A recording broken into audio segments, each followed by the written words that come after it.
Amy Evans is suing her ex-boyfriend, Timothy Beeler, for an unpaid loan to pay his rent and for the accrued interest on the loan.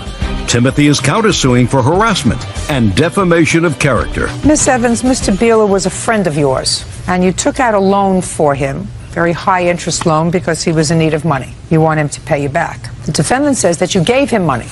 He told you not to take out such a high-interest loan. You did it anyway. And he's got a counterclaim for some nonsense because you're angry at him for not paying back the loan, so he says you've been harassing him for the money and telling people that he's a deadbeat, right?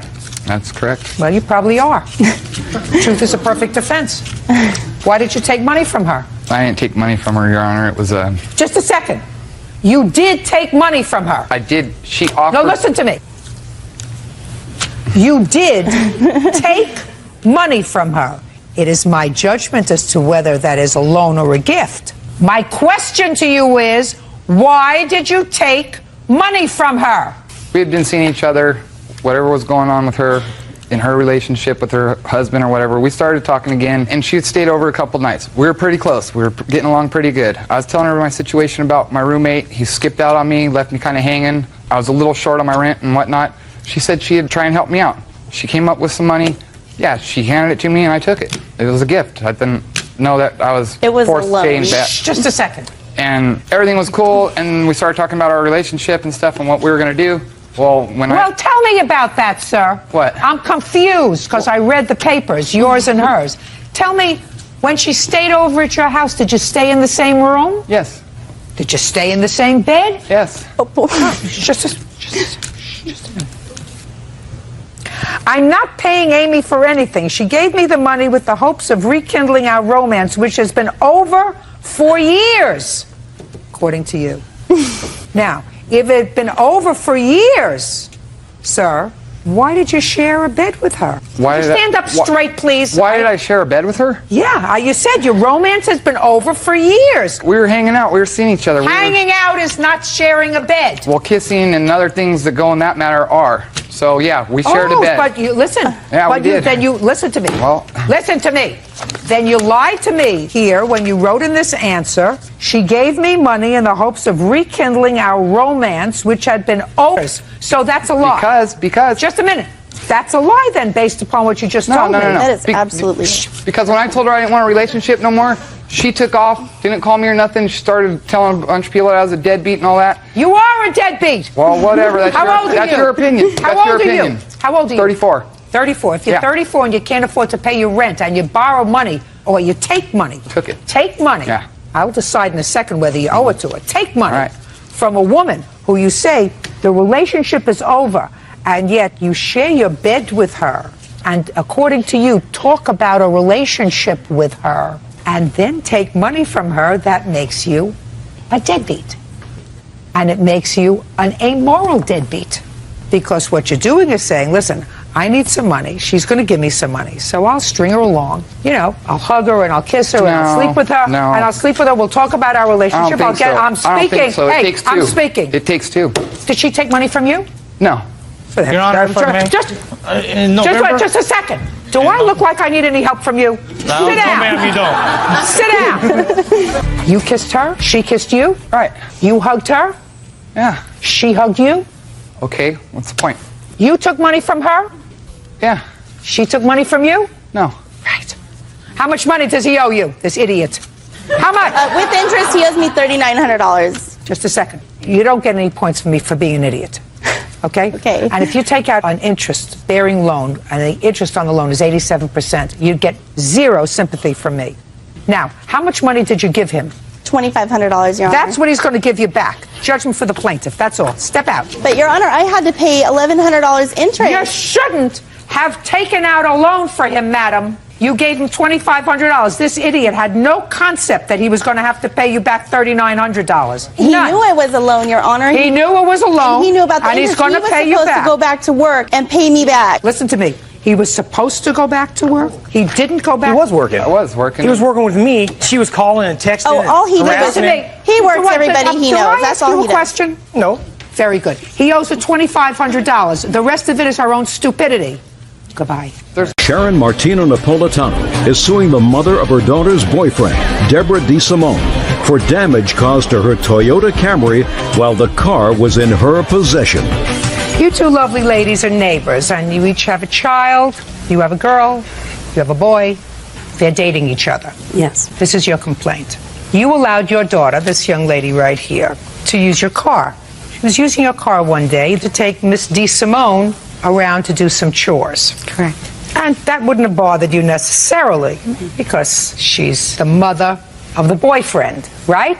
But then Miss DeSimone asked if she could borrow the car herself because she wanted to go food shopping, right? Yes, Food to pick town. up a couple items. And your daughter allowed her to drive the car.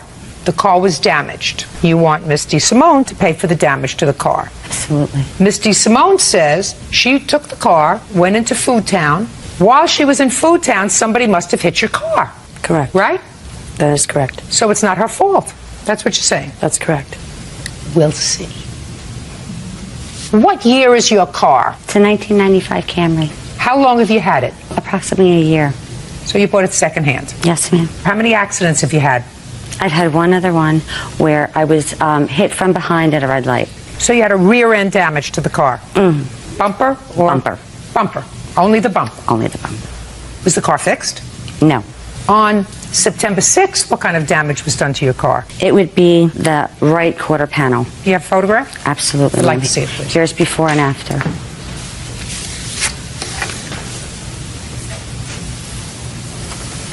Ooh. That's a bad one. Okay. So, you still dating each other? Yes. Okay, this is not going to be painful. Believe me. We're going to use the but-for rule, Miss DeSimone. Okay. But for the fact that you borrowed the car and took it to Food Town to go shopping, this wouldn't have happened. Unfortunately, you took the car. You didn't have her permission to drive the car. You had her daughter's permission to drive the car. Actually, there was a couple of things that happened prior to that. While I was in the car with her daughter, it was a very rainy day. Her daughter was driving the car. The car was hydroplaning a lot, and she became very nervous and asked if she pulled over if I would drive. I said, no problem, if it's safer. We completed our mission. We did proceed home. Asked if she didn't mind if I ran back out to just pick up a couple items at the Food Town.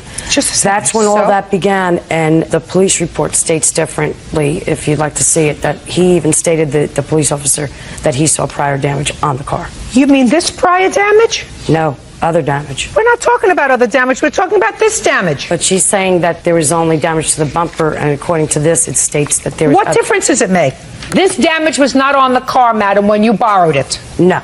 That's all I'm I talking don't about. believe so. I am only talking about, well, you don't miss this damage. No. Ma'am, can I No, say something? you don't have to speak. It was going to be easy. Now it's not so easy. For the fact that you borrowed the car, took it to Food Town, the car would have been parked in her driveway. If the car was parked in her driveway, the same driver that hit her car from Food Town would have had to look for it. Can I please say Stop. something? Do you understand? Yes, I do. And she's taking your word for the fact that you don't know how this accident happened. But it looks as if she had hit somebody else's car, unless she, I don't know how you can contort yourself to do this kind of a damage to somebody else's car. But you had the car, but for the fact that you borrowed the car, you wouldn't have had this kind of damage. Correct. This damage. Good. Then we don't have a problem. What do you want? Okay. She just got done stating that the car was hydroplaning earlier, okay? It doesn't make any difference. Excuse me. They made it home safely. She has a Jeep Cherokee parked in the same parking lot that she could have used her own vehicle to go to the store. There is no reason to take my little car back out. Let me ask you this question. Now you're getting angry and you already won. So you have to go, find your center. I've been trying to do a lot of it. I've been trying to find a lot your of my center and say, it's over.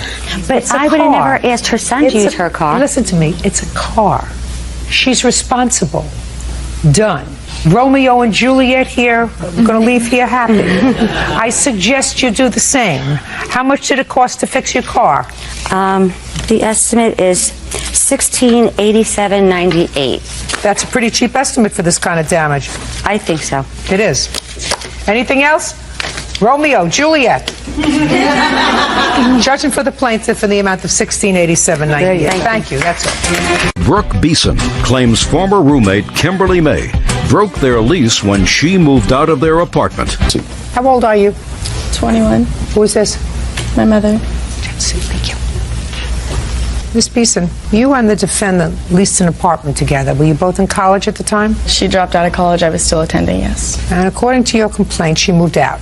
Yes. On the lease. She moved out on the lease, and in addition to moving out on the lease, she, according to you, defamed you by telling certain things to your landlord about what was going on in the apartment. You want to be compensated for both. Absolutely. Half of the rent and the defamatory remarks that she allegedly made to the landlord. Yes. When did you sign the lease? May 2006. And you had known each other for a long time, according to what I read in the complaint. So this wasn't new. And it was just the two of you in the apartment? Yes. When did you move out? June 29th, 2006. Okay.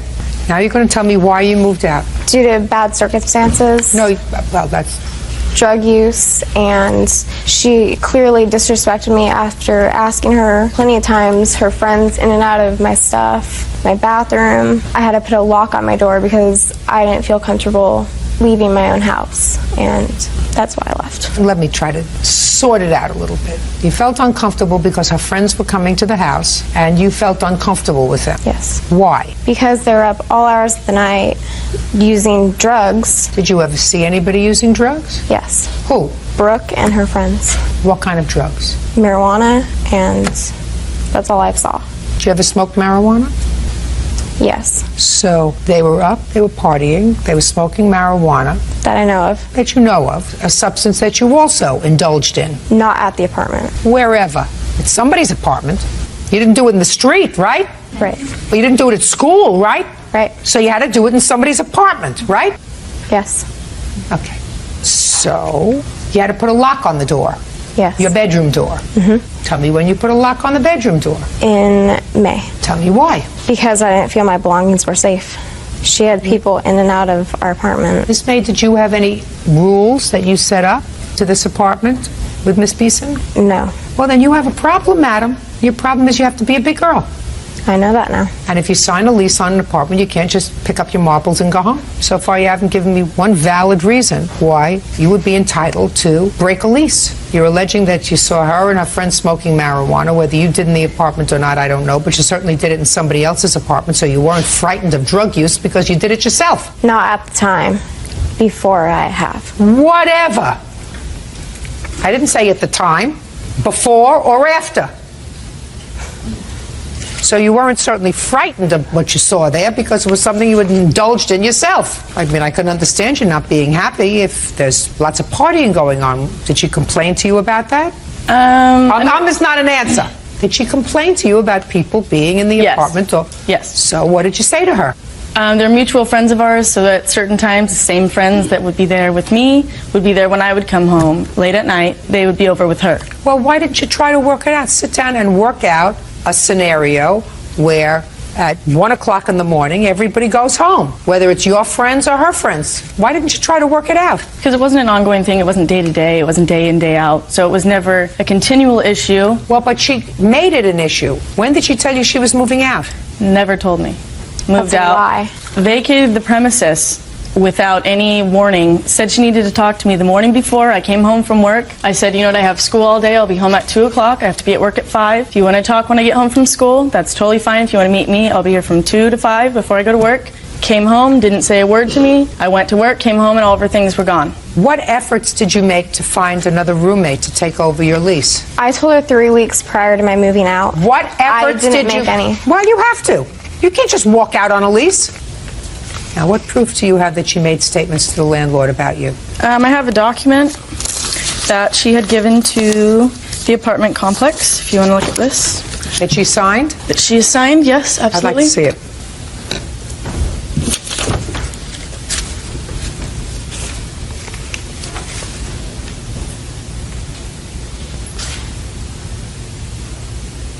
Who prepared this letter for you? Me and my mom wrote it. Well, you can't just say, I accept no responsibility for rent or expenses relating to the apartment after June 29th, 2006. You have a contract with them, and you have a contract with her. And you made absolutely no effort to find another roommate. You have to be a big girl. Do you understand that? Yes, I do. Well, why did you help her write this letter? Stand up when you talk.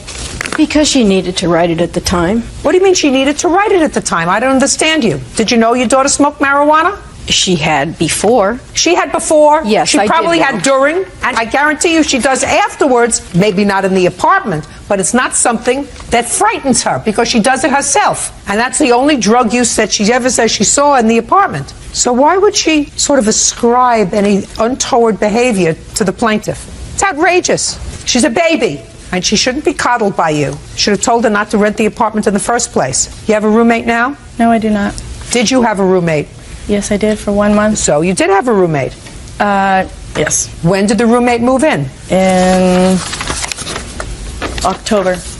It was a temporary thing. He was moving in and moving out, and I needed the rent, so I told him he could move in for the 1 month that he was transferring places from where he was at to going back to his parents' house. It was an agreement we had from the start. He was the only person I could find, and I needed the money at the time, so any money's better than no money at this point. Did you put any ads in the paper? I have not, but I had a roommate lined up that bailed on me last minute, so it's just a bunch of... Who's paying? Mother does. I'm a full-time student. When is the lease up? May of 2007. Well, you better see if you can find another roommate. Absolutely, I'm in What's the process. rent? $1,400. It's actually $1,391. Okay, so it's $700 each. Is that right?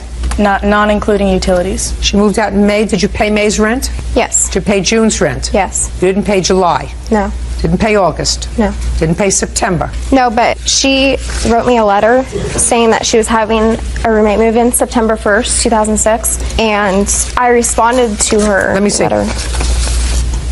Give her both of them.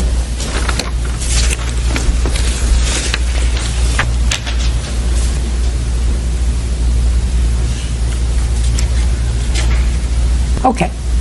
Well, you wrote this letter to her, telling her exactly what she owed and that your daughter, fortunately, had found a roommate that will be moving in September 1st. You wrote the letter. However, can I? Yes. Okay. Brooke had a girl from work lined up that had given us a $200 deposit, which we, on the itemization, showed that she had given us. The girl ended up not moving in. So we deducted $200, the deposit she had given, and we did get a deposit from her to secure us, but it didn't remove Kim from the lease. Anyways, she did not get another roommate until Chad moved in for 1 month. She has contacted everybody. She let the apartment know that she would move out if they could find somebody. A tenant had come to me regarding something, and I had tried to work something out where she could even take over the apartment so Brooke could move back home. I got you. You have 3 months' rent so far. We have October that this fellow moved in, and you have November and December. That's 5 months' rent. It's $3,500. So far, that's what you owe her. And although I'm not happy with the letter that you sent, the letter does not indicate that the plaintiff is the one that was using drugs in the apartment. It says that there was drug use in the apartment. It doesn't describe that conduct particularly to her. Could have been other people, it could have been guests, etc. So I'm not awarding you any money for defamation. Right now, the entire lawsuit has not come to fruition yet. It's not become fixed yet because I am hoping that she will find a roommate. So am I. I'm paying the rent. Right, I got it. You can't do that. And your daughter can't do that. She's got a responsibility. Why should this mother be responsible for the rent? Let your daughter move in, she'll move out. You want to do that? Stand up. Move over.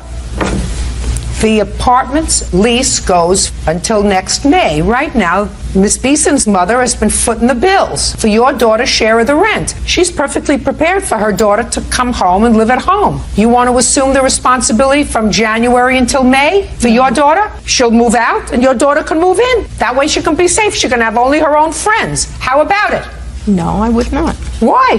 Why? Because Why is my question? Why is it okay for this lady to pay all the rent when your daughter defaulted and not for you to pay all the rent when your daughter Well, defaulted? first of all, that lady doesn't have to pay anything. I don't have to pay anything. Sure They're you do. two adults. No, just a second. You made an excuse for your daughter and you helped her craft a letter to get out of a lease. Your daughter had no right to move out. May I say something? What if I find her a roommate? Not question. That's not my question. My question is, you can't stick her with the rent. What, instead of her having to pay you any money since she's already out that money, you move in. You find a roommate. You don't have to find her a roommate. Find yourself a roommate that you're happy with. How about it? No. Yeah, right. May I say something? Right. She's a big baby, and don't encourage her. Judgment for the plaintiff in the amount of $3,500. That's all. Felicia Hammond is suing her neighbor, 22-year-old Ashley Francis, for damage to her car.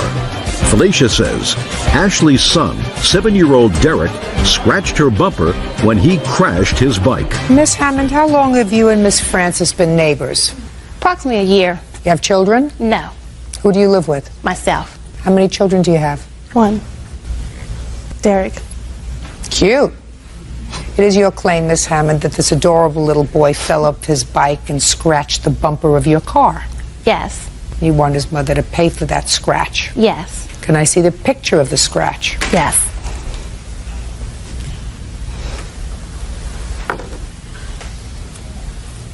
You're talking about this little scratch right here. Yes. Does it have any other scratches on it? No, ma'am. So, tell me what happened. On January 1st, 2005, I was looking out of my bedroom window. Derek was riding his bicycle in the middle of the street. He ran into my car. His front wheel of his bicycle hit my passenger back wheel. And the way the bike fell, I guess the pedal of his bike must have scratched my bumper. I immediately went outside to check the damages, and that's when I noticed the scratch on my bumper. I went back in the house, contacted the police. That's one of the things in your complaint that I didn't understand. Why did you call the police? For a police report. Why? Just in case she didn't want to pay, just for my evidence. Well, instead of going over to Miss Francis first, before you call the police, I mean, that wouldn't have been my first reaction. I mean, it might have been my first reaction if a big boy came up to your car and took a rock and scratched it. I mean, that's vandalism. Mm-hmm. This wasn't vandalism, this was an accident. It was an accident, yes. So I don't understand your overreaction in calling the police. Well, I wouldn't consider it an overreaction, but that was just... well, you may not consider it an overreaction.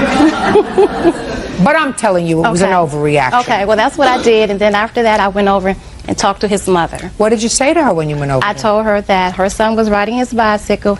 He fell off the bicycle, and his bicycle damaged my bumper. Did you tell her you would call the police? I told her I called the police. What was her reaction when you told her you called the police? She just said, okay, we'll wait till they get here, and we'll take it from there. And she told me that she would pay me for the damages. Is that the conversation you had? Well, first of all, he fell off his bike. He came home to me and his leg was all scraped up and he was crying. 2 minutes later, I got a knock on the door and she was telling me, your son hit my car with his bike. I saw him hit my car with his bike. You will pay for it. I told her right now I'm not in a position to pay for anything. Me and my mother had talked and she asked, did I see it happen?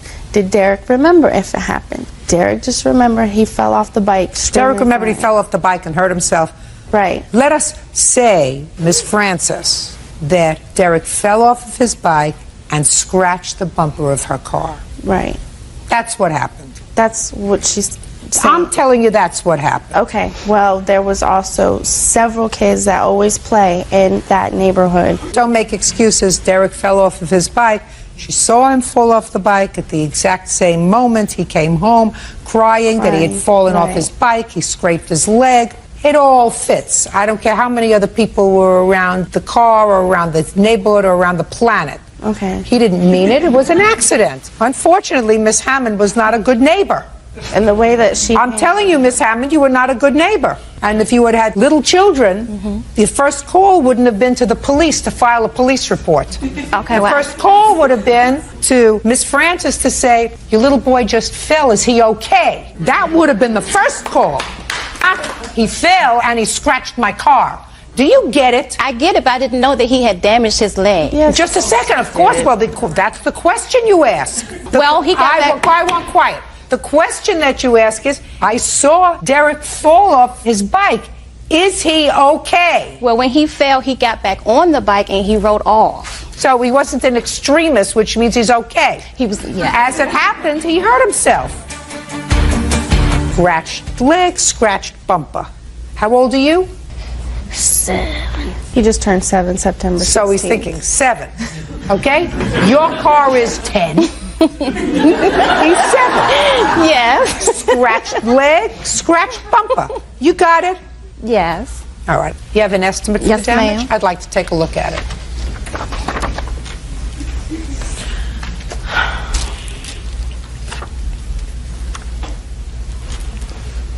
Is that about right, Bert? $300 to fix it?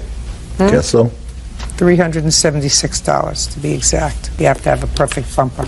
But can't they just paint the scratch? Because when we Bumpers scratch... aren't I'm told that they're made out of a different material, that you can't use touch-up paint. Is that right? That's right. Otherwise, believe me, $9.95 she would have gotten a little touch-up paint and touch it up, but you can't do that with a bumper. I know. Somebody just did it to my bumper. Judgment to the plaintiff in the amount of $376. Okay. Thank you, Be a Your good Honor. neighbor. Wow. Goes much further. That's you. all. Basil Aziz is suing comedy club owner Jay Robertson for the cash prize from a Player of the Year contest. Jay says Basil was the only contestant to show up. Mr. Aziz, according to your complaint, Mr. Robertson is the owner of a club that you have been to in the past, and you saw some sort of an advertisement that indicated that on a particular day he was going to have a contest. You claimed that you went to the contest, that you won the contest, and that Mr. Robertson didn't pay I think it was $1,000. Is that right? That he indicated in the flyer was going to be the prize. Mr. Robertson's defense is that not enough people showed up, so that the contest never took place. Correct. Okay. Can I see the flyer that notified the public about this contest?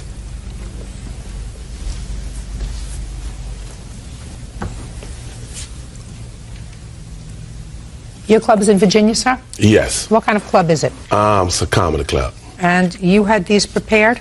Yes, I did. Where did you send them? They was on all sides of town, all over. Okay. It says $1,000 to be awarded to the Player of the Year. Now, according to your complaint, Mr. Aziz, there was an entrance fee. I paid that. I don't see it where it said there was an entrance fee here. What was the entrance fee? $50 or $100. Well, who made the decision whether it was 50 or 100? I did. Originally, how it was all going to be set up, it's going to be $150. How come you didn't put that down here, sir? Because I put on, the reason why I put it on there so more people can call. That's why I put on there for more info, call. Okay. And when people called, what did you tell them? That's when I was telling them that it was $150. With the $150, that would take care of you, you know, far as for his drinks and everything, plus entering into the contest. Okay. All right, Mr. Aziz, you got to the club on June 4th? Yes, ma'am. And how much did you pay when you got there? $50. Who did you give the money to? The lady at the door. What was the name of that lady? That was the ticket lady. Her name was Lisa, and how it was set up, Lisa was to inform anyone who wanted to do the contest. That particular time, we has changed everything from the $150 to where that if you want to do the whole contest, it would be $100. You can't do, Mr. Robertson. He changed it too much. Let me explain something to you. You can't do that, sir. What you're telling me is depending upon your mood, how you felt, or whatever. Sometimes you told people that it was $150. Then it was something else because you changed all the rules. Well, all the rules... Mr. Robertson, you can't do that, sir. All the rules stayed the same. And how the whole contest was supposed to be set up was, I had 5 women. That was going to be a panel. You had to go up on the stage. You had to explain to them why you should be the Player of the Year. They was going to tally up their votes. That never happened. Well, let me ask you a question, Mr. Robertson. How come it never happened? Because the only person that really came, because after, when I got back to the club... The only person that came was? Right here. Do you know what that makes him? You know what that makes him? Player of the Year. Thank you. Go ahead, tell me. You want to tell me? He never told me. Mr. Robertson, when you run a contest and you have somebody that enters, like he did, and paid his money, and you didn't get enough people so that it could be the kind of event you wanted, but there were a lot of people in your club that night, right? How many people were in the club? I had... How many people were in the club? I had a lot of ladies at that particular time. Right. And then later on, that's when... You had a lot of ladies. Would you say you had 200 people? Something like that. Line was around the corner. Hey. You had 200 people, and was that a usual Saturday night, sir? Something like that. Did you have more ladies that Saturday night than you usually have? Yeah, at that particular time. You think that's because you advertised the Players Ball? Well, that was the catch, to get the ladies to Right. So you got what your advertising paid for, Mr. Robertson. Now you have to pay up. the winner. Judgment for the plaintiff in the amount of $1,000. That's all. Thank Parties you. are excused. You may step out. Alma Campos says security company manager Nufris Val Vallis sprayed her outside a nightclub. Val claims that Alma spit on him.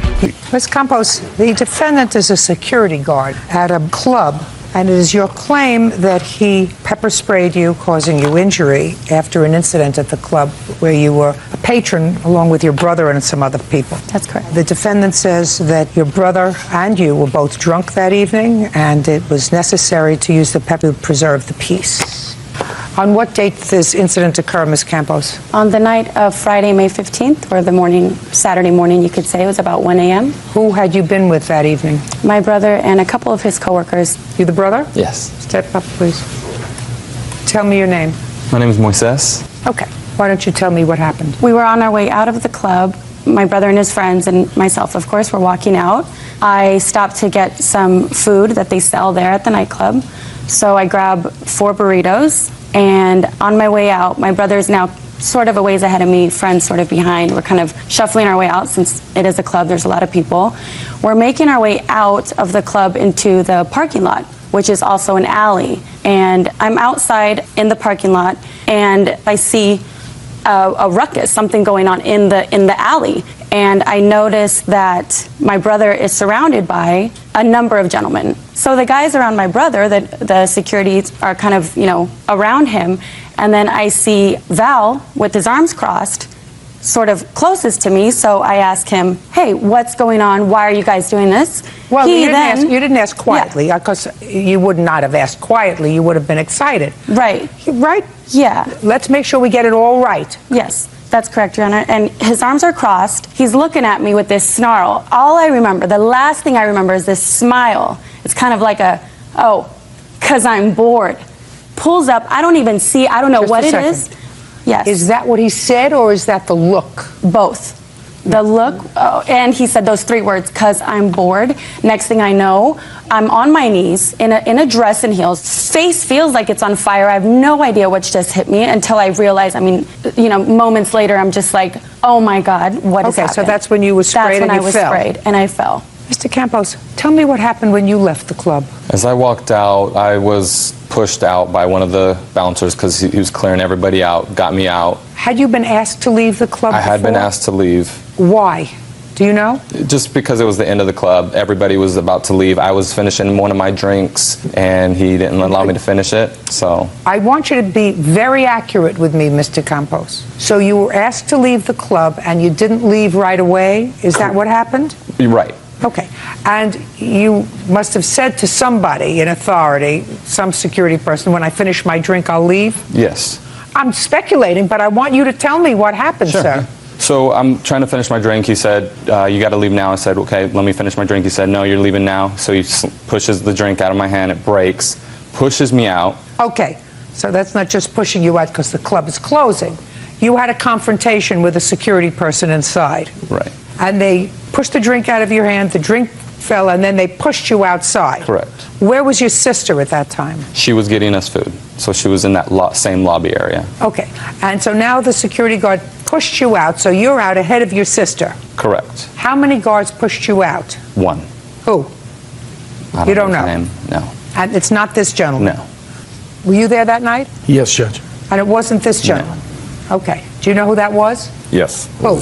A guard named Dave. Where is he? He's not here today. So Dave pushed you outside. Did you see that? Yes, I was outside when he was brought out. Explain to me how he was brought out. Dave was holding on to this gentleman, and 2 other guards were with him as they escorted him out to the outside and asked me to remove him from the area because he refused to leave and was demanding another drink. Because they had spilled his drink. He was demanding another drink, and they took that drink, apparently, I found out later, and removed him and brought him outside. No, that's not what happened. No, that's not what happened. Okay. And since Dave isn't here, you can't even suggest to me that's what happened because you weren't there. What he says was, he said, when I finish my drink, and Dave said to him, you're finished with your drink. And he said, I'm going to finish my drink. And the drink got spilled, and that's what caused the trouble. So now you're outside. Was it just Mr. who was with you, or are there other security guards there as well? There were others around outside, yes. So it was just Mr. that was bringing you out? Correct. How was he bringing you outside? He like grabbed me by the neck, pushing me with one hand, pushing me in the neck with another hand. Okay. What happened when you got outside? Got outside. I was very upset the way he treated me. We exchanged curse words toward each other. It was like a quick conversation because immediately he walked over to a group of security guards over next to where the parking lot is, right next to the club. And he said some words that I couldn't hear. It was kind of whispering or, face to face, and there were a lot of people around. And then that's when the next kind of phase happened. Well, tell me about the next phase. Once I was coming around toward the corner of J Street and 16th, I was walking. So you were leaving the club? Yes, now we're holding our food, walking away. My sister comes right behind me. So at some point your sister caught up with you because she was right buying behind the me. food. Correct. And she got close enough to you to hand you a burrito. Correct. Is that correct? No. Not correct? No. Okay. And you saw the whole thing? Yes, I was out in the parking lot. You were out Yes, in the ma'am. parking lot? Yes. So I want you to tell me how he got the burrito. As we were walking through the parking lot, he kept wanting to go back into the club and have a conversation with the other security officer. Kept calling him names and how he was going to physically hurt him. Dave. Right. Yes, ma'am. And we walked down the parking lot telling him, no, it's time to go, time to go. And we were shaking our pepper because he kept advancing us that he was going to hurt us. And it was like, no, sir, you need to go. You're not answering my question. My question is, when did his sister, who had purchased the food, give him the burrito? After I had sprayed her, apparently. After what? After I had sprayed her with pepper spray. After you sprayed her, she handed him a burrito? She'd had the burrito in her hand, so that's the only time I could see that she would have gave it to him was when. So the answer is you don't know? I don't know, ma'am. Then say I don't know. I don't know. Perfect. Do you know? Yes, ma'am. Your last name is? Macom, M-A-C-O-M. Go ahead. What happened? Mr. Vallis and I work together, and you got to understand when we're out. I don't have to understand anything. I asked you a simple question. The burrito was given when he first came up. He said he didn't want to leave.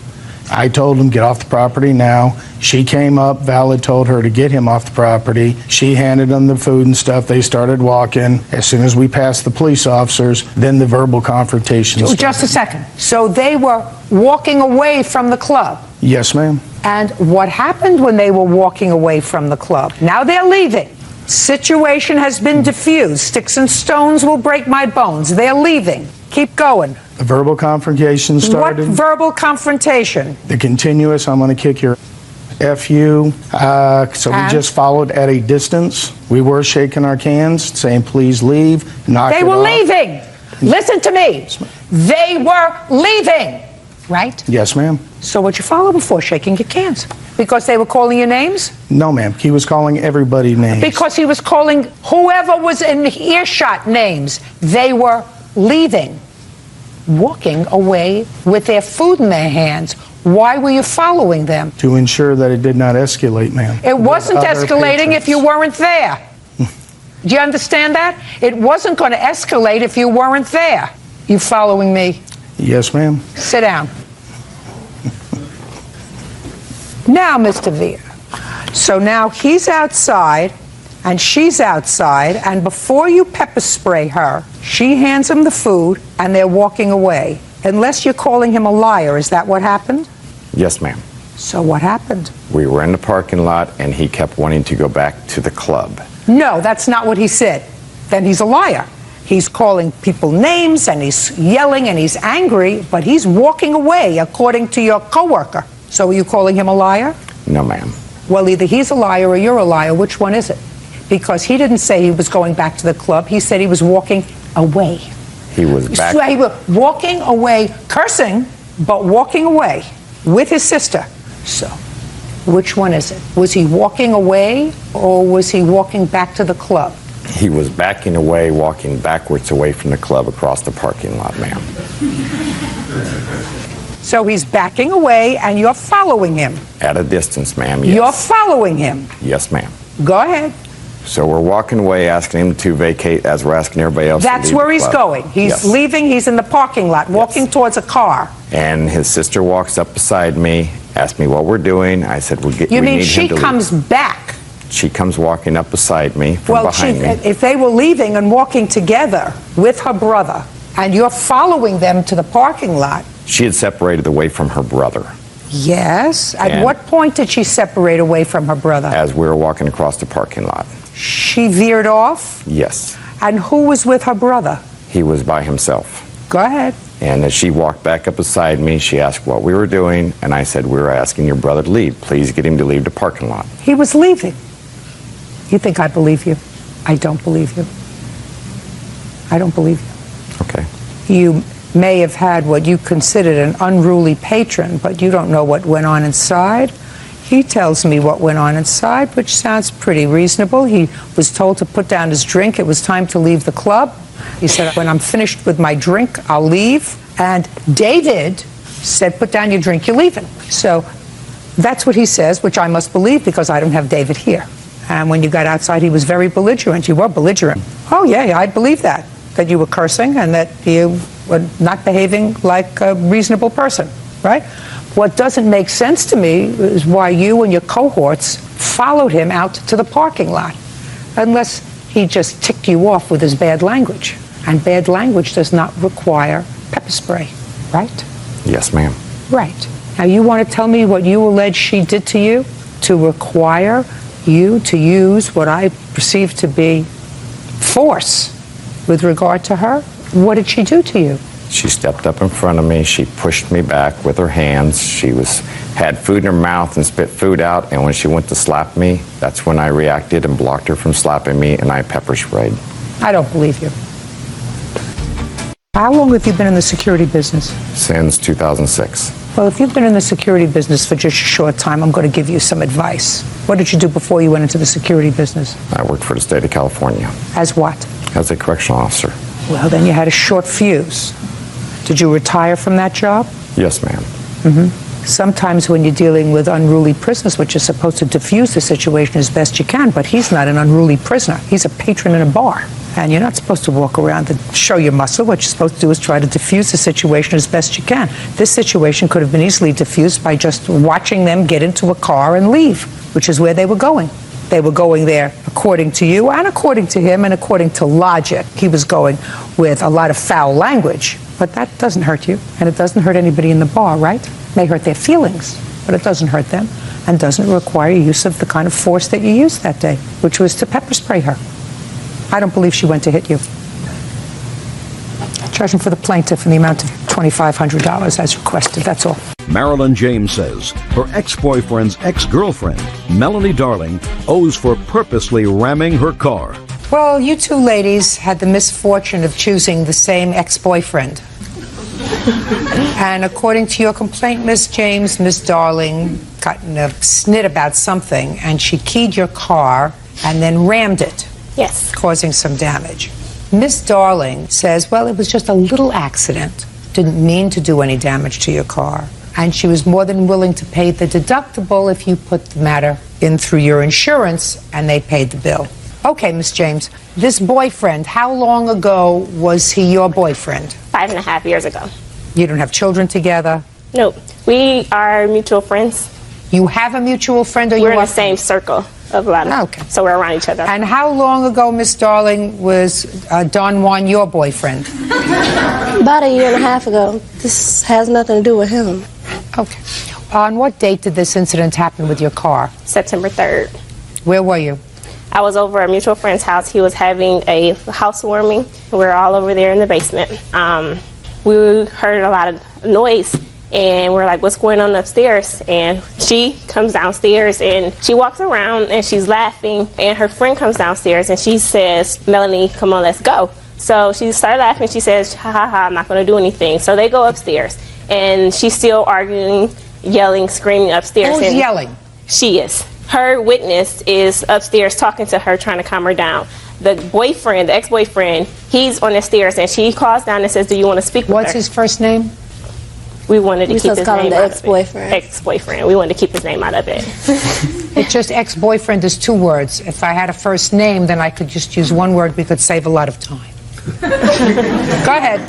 She calls down here and says, do you want to speak with her? He says no. So she is mad because he doesn't want to speak to her. So she goes outside, and 20 minutes later, my witness comes downstairs and tells me that she just... Don't tell me what she told you. Which witness came downstairs? You. Step up, sir. Tell me your name. Juwan Hamilton. You don't mind if I use your name, do you? No. All right, Mr. Hamilton. On the 3rd, you were outside. Yes. What was the defendant saying? The defendant was just basically saying, why is she here? And she just basically wanted to talk to our friend, which is my friend too, and their ex-boyfriend. Ex-boyfriend? Right. Okay, so she wanted him to come upstairs and talk to her, and he just all of a sudden came upstairs, and when he came upstairs, she went outside. She followed him outside, and the crowd followed him outside. Did you go outside? About 5 to 10 minutes later. When I went outside, what I observed was she walked towards the street. I guess her shoe was in the street, flip-flop, something of that nature. And Marilyn's car was parked 3 to 5 feet away from where she was picking up her shoe. So she said, whose car is this? This her car? She asked me. I said, no response. Then she asked other people, and she took her keys and just keyed her from the rear to the front of the driver's side. You saw that? Yes. Then what happened? Then I was amazed, and I looked at everybody else that was out there, and she did it again, going back the other way. She walked away and stormed and got in her car. Her car was parked across the street, and she got into the car, and she was with another friend of hers, and they pulled into our friend's driveway. They got out. Commotion was going on again. Don't know the words verbatim. And then after that, she got into the car again and said, well, I'm about to hit this B's car. And she reversed out of the driveway. She put it head on in front of Marilyn's car, and she put it in drive, and she sideswiped the side of it all the way up to maybe, her car was maybe adjacent or parallel to Marilyn's car. Who was in the car with you?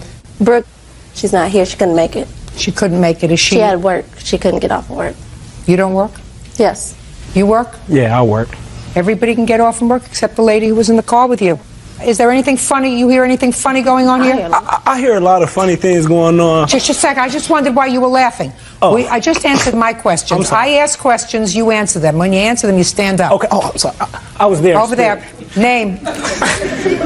General Lucas. Were you in the car with Miss Darling? No, I wasn't, Judge. Were you at the party in the basement? Yes, I was. Were you outside after the commotion started outside? No. Did you see Miss Darling's car hit Miss James' car? No, I didn't. Good. You may have a seat now. So, Miss Darling, let me understand this. You brought a witness who was not outside, who did not see your car, hit Miss James's car, and you left the witness home who was in the car with you at the time you hit Miss James's car, something that you claim was an accident. Right. That witness you didn't bring, correct? Right, yeah. Good. Now, who is this person? Well, she's my witness. Melanie was drunk that night. Just a second. Was she there that night? Yes. Inside or outside? She was in the basement with me, and when Joanna came and told me that she rented my car, she came upstairs and she called the police, and she was there when she tried to run me over. Tell me your name. My name is Erica Stiegel. You know all these people? I know of the defendant. I don't know her personally. You were in the house, though, when she came in? Yes. When Miss Darling came, did she appear to you to be intoxicated? Yes. What indication did you have of her being intoxicated? Well, first when she came in, we heard like a lot of like heels like stumping, so we thought it was multiple people. And we looked up because we heard people at the steps, and somebody grabbed her. All we seen was legs. And so when they finally like let her go, she came down, and she walked around and she talked to the owner of the house, and she went back upstairs. And from that like little commotion, you could tell she was drunk.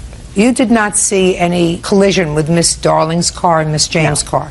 Miss James indicates that you saw something happen afterwards. Yes. Would you tell me what you observed? Well, after we, observed the car, we were right behind like a police station, so we're about to just walk up to the police station, and so we were walking along the sidewalk, and she just came flying around the corner, and everybody just got out the way. And so one of the guys that was at the housewarming came up in his truck, and he was like, guys, just get in the car, I'll take you up there. And so I guess she went around the corner, she came back around, and she swerved, tried to hit the truck. We had to go up on the grass, and he just took us to the police station. Do you have a police report? I do. I also have pictures. Police report, I'll take a look at the photographs as well. Okay.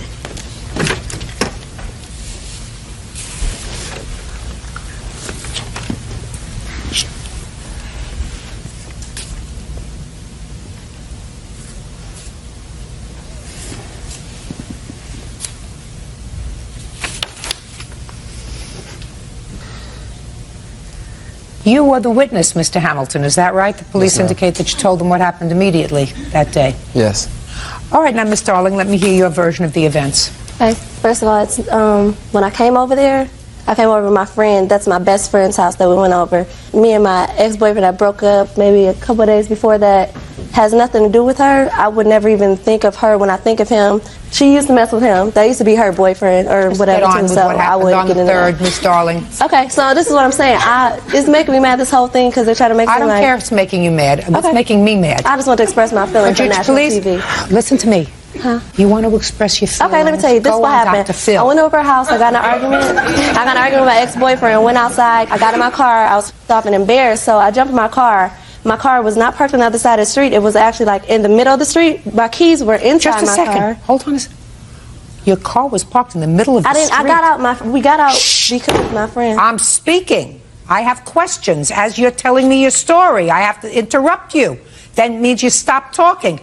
Why was your car parked in the middle of the street? My car was parked in the middle of the street because... With the keys in it? Because somebody was in the car.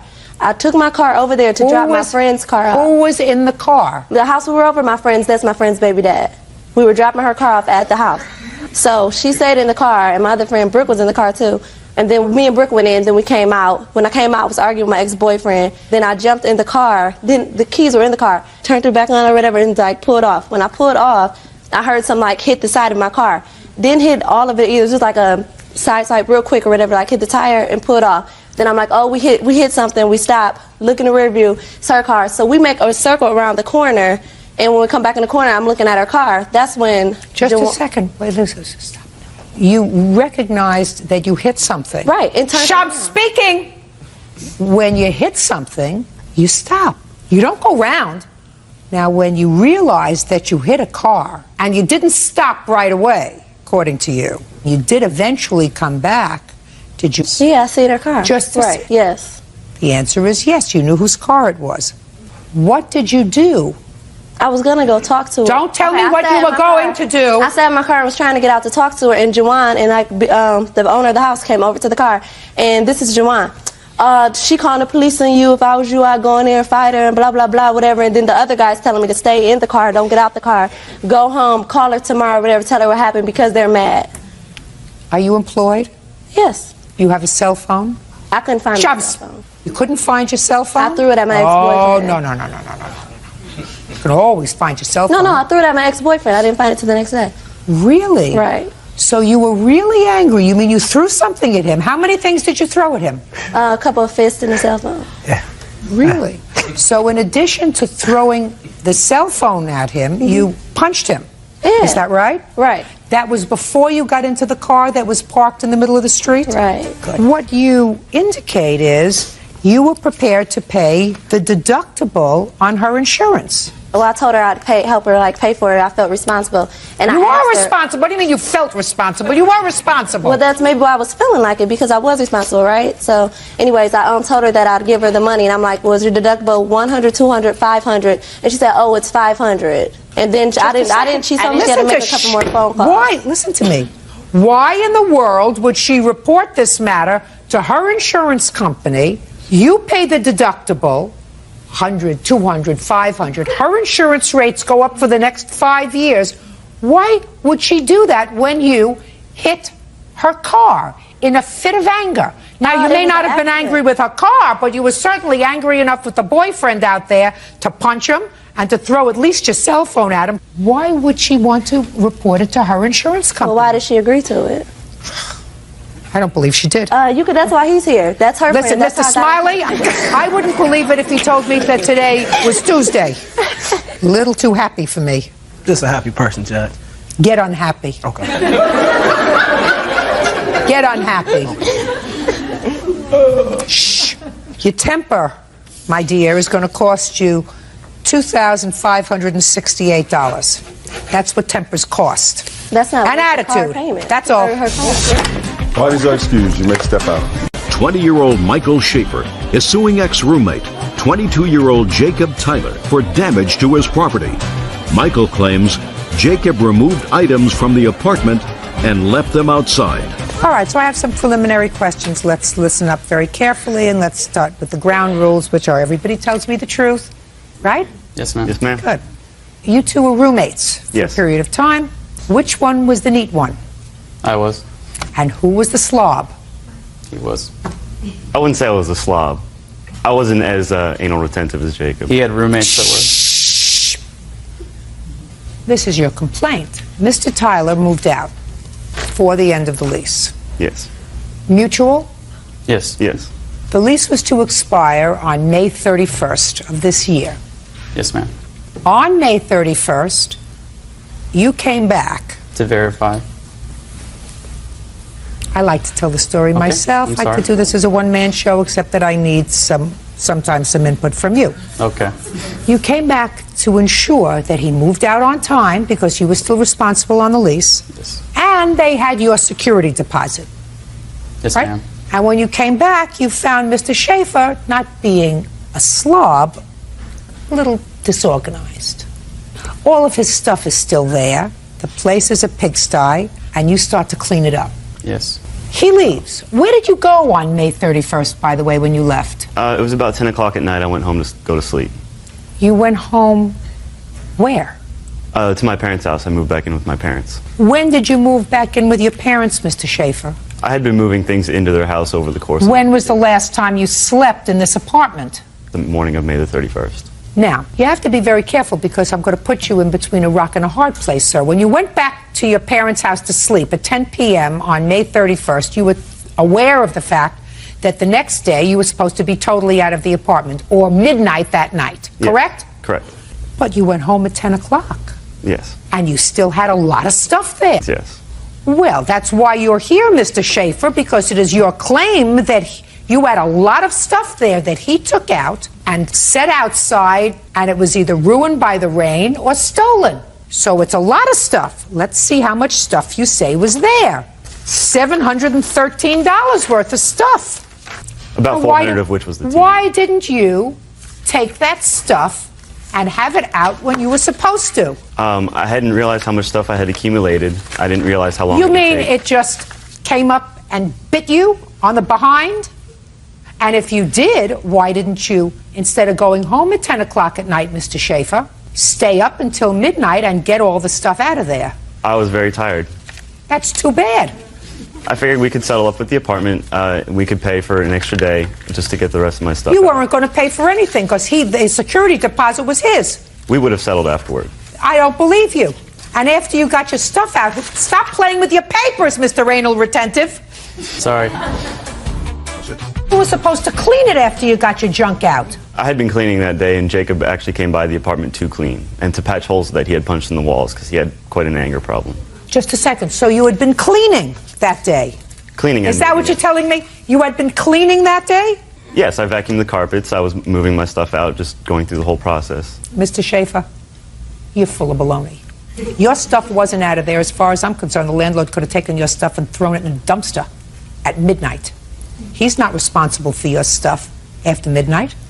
I cleared it with the apartment manager the following morning. Oh, you did? Yes. Where is the manager? I want to interview the manager.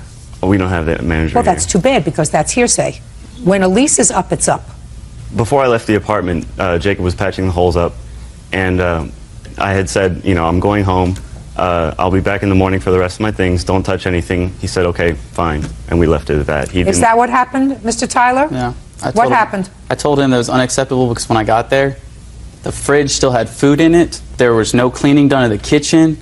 The vacuum that was there wasn't even being used on the carpet. I cleaned a bathroom that they never cleaned since we moved in there. It was beyond filthy.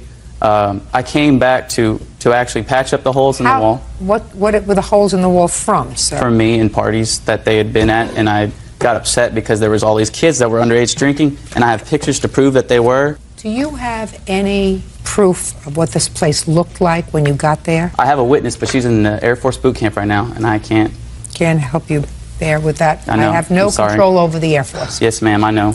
I like to think I would like to, but I don't. Mr. Tyler, Yes, ma'am. you had $440 in security deposit. Yes, ma'am. Did you get any back?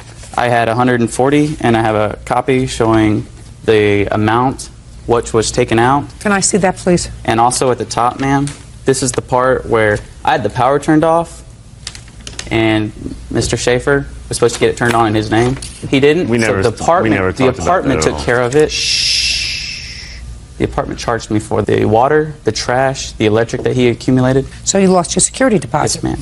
And the added rent was for... Now, did you patch up the walls? Yes, ma'am, I did. Because there's nothing here about patched walls. I have this also that says that there's new contact, lots of resident damage into... Well, it doesn't say here anything about charging you for holes in the wall. No, that wasn't. Which means that they you were patched them. I'm speaking.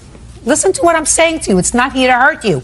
I said there is nothing that indicates from the apartment complex that they are charging you for holes in the wall. That would be a good thing. Then you say, you are right. You are correct, Judge. Yes, ma'am. Thank you. Where did you put whatever stuff of his was left outside? I moved it underneath the stairwell of the upstairs. I covered it with blankets. I wrapped his VCR in bubble wrap.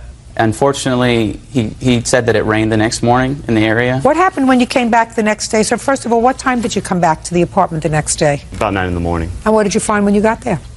I came there with my girlfriend. This is Nicole. We came there with her truck to get the rest of my stuff, and we came up to the apartment. Just a second. Step up. Your last name is? Sierra. Miss Sierra, when did Mr. Schaefer pick you up? I came to pick him up with my truck at a little bit before 9 a.m. on June the 1st to go retrieve the rest of our stuff. Had you been there? What do you mean the rest of your stuff? Had you been living there too? No, I just... Some of her stuff was in there. I'm sorry. Don't speak. My couch cushions and my vacuum was there. So my question is, had you been living there? No, ma'am. Had you been staying there? Yeah. Don't play with me.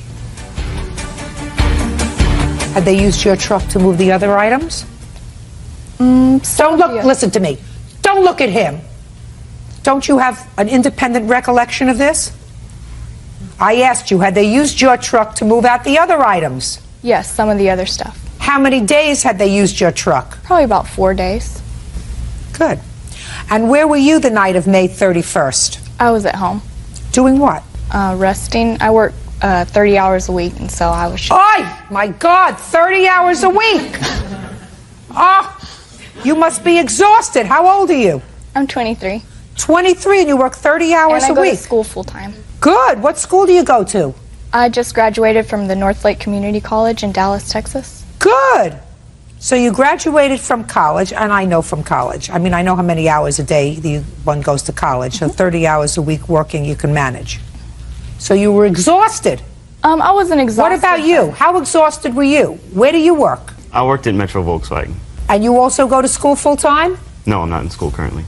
You work 40 hours a week? Yes, ma'am. So you work 40 hours a week and don't do anything else.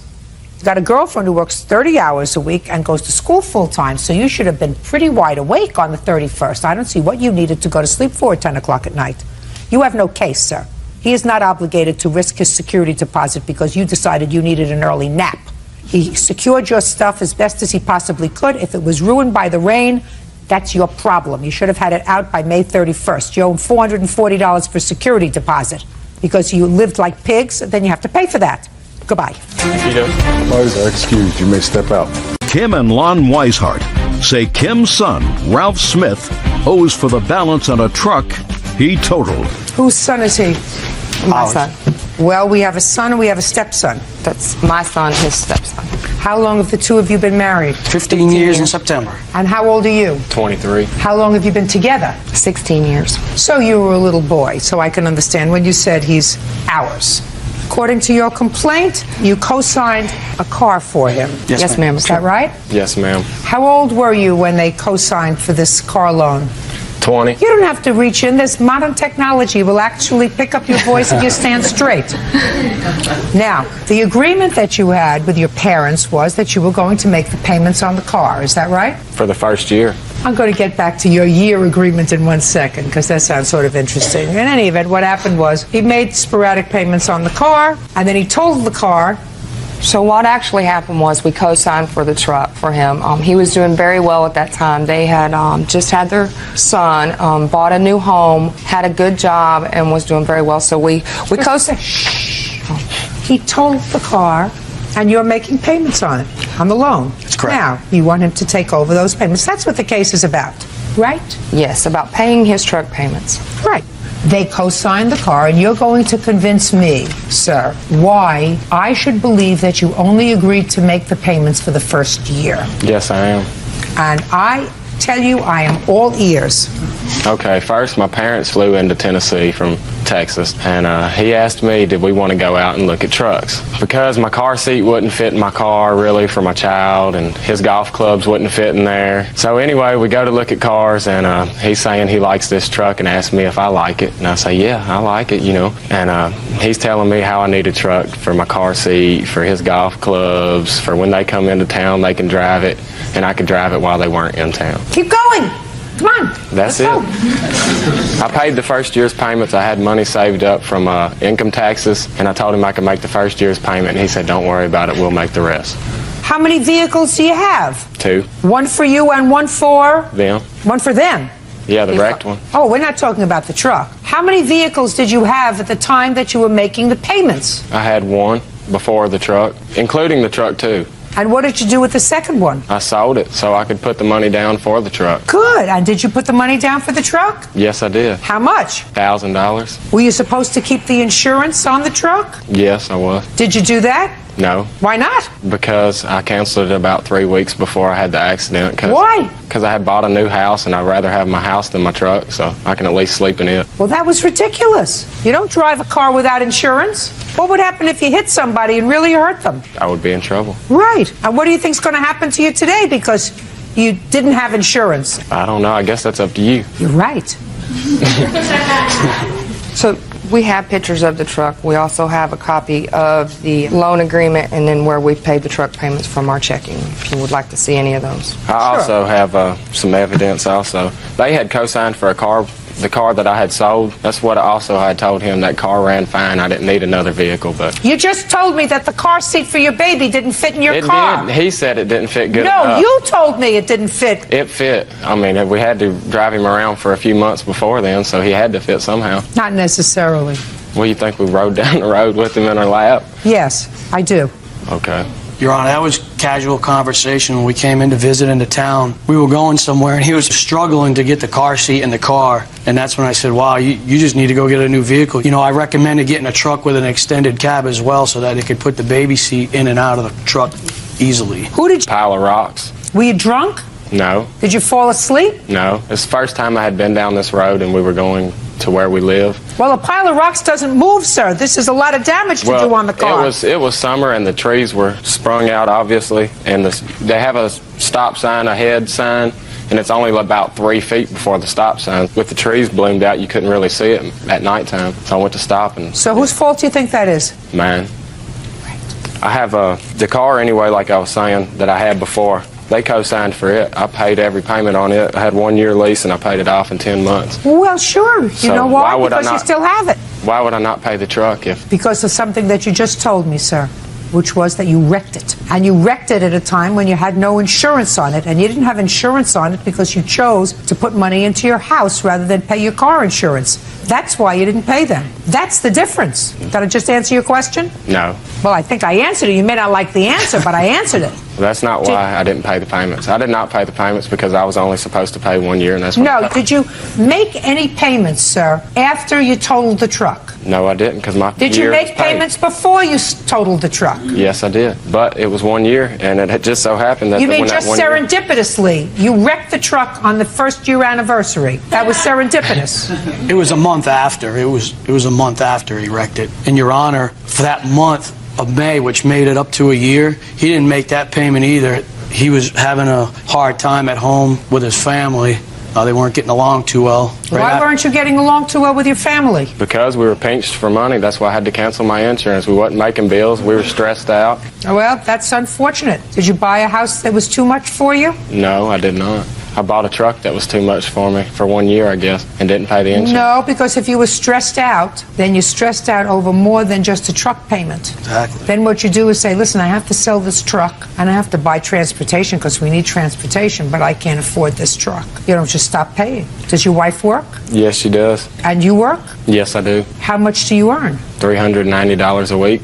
And your wife? She earns $500 a week. And your mortgage payment? 0. $350. We rent now. We sold that house. Did you make a profit when you sold it? Yes, I did. And didn't pay a payment then either. I bought a Got his new tax vehicle. check, not a new vehicle, Well- $1,400. Listen, there's no question in my mind that it was very difficult for you to come here to sue him. How much did you have to pay on the truck? We paid approximately up to $6,000. The first year from May of 05 to 06, we made payments on the truck every month. He had called When did he total the truck?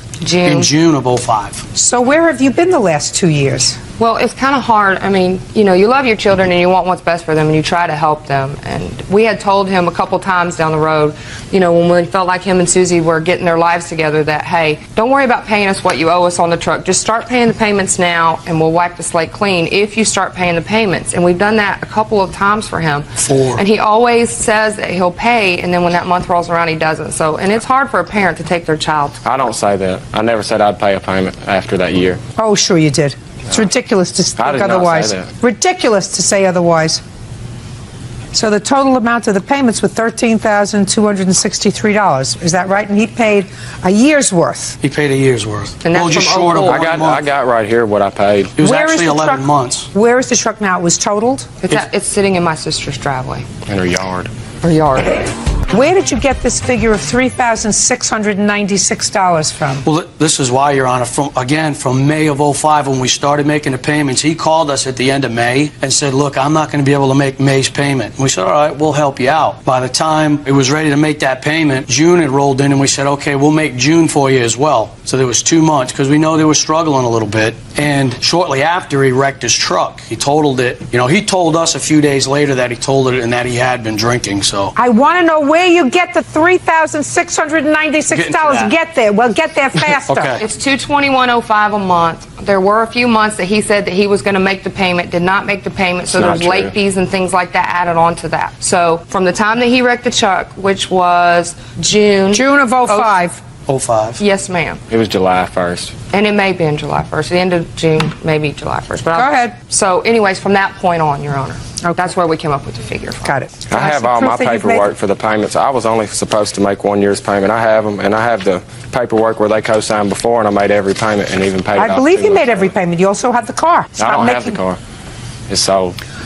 What you gave me here is the payments from your bank to West State Farm Bank. Is that where the truck was Yes, financed? State Yes. Farm. Very good. Listen, don't co-sign for anybody anymore, even your kid. Yeah, this is our second time. Huh? This is our second oldest daughter got us as well. They probably made the same deal with her. There's no deals. It's just trying to help your children. Don't take advantage of your parents. They seem like very nice people. I'm not taking advantage Yeah, of them. judgment for the plaintiff in the amount of $3,696. That's all. Step out. Thank you. Parties are excused. You may step out. Juliet Basasio is suing her ex-boyfriend, Omar Pierce, for unpaid rent and a security deposit. Omar says Juliet is angry that he went back to his wife. Ms. Basasio, this very unhappy gentleman who's standing next to you, Mr. Pierce, used to be your boyfriend. Yes. Even though he was married. And you have a child together. Yes. Mistake number 2. And it is your claim that the two of you leased an apartment for 6 months because you claim Mr. Pierce wanted to move out of your parents' home where the two of you were living with your baby and have a place of your own. You signed the 6 months lease. He didn't really hold up his end of the rent, which you had agreed to, and then he moved out, leaving you stuck with the lease. Mr. Pierce says that you couldn't rip him from the heart of his wife and 2 sons, and that he decided to go home, and that he paid rent while he lived there, right? Yes, ma'am. Did I explain your position, sir? No, I don't owe any of the money. What? I don't owe any money. Oh, this is going to be harder than I thought. When did he live in your parents' house? The first time he moved in was in May. Of 2006? Yes. How old is your baby? He's 2.5. He'll be 3 in October. Is that your only child? Yes. Why would you have a baby with somebody who's married? Because he lied and told me he wasn't married. He told me he had just separated and he was divorced from his wife 6 months prior to when I met him. He said he was separated or divorced? The same difference. He said... No, it's not the same difference. Separated is not divorced. At first, he didn't have a wife.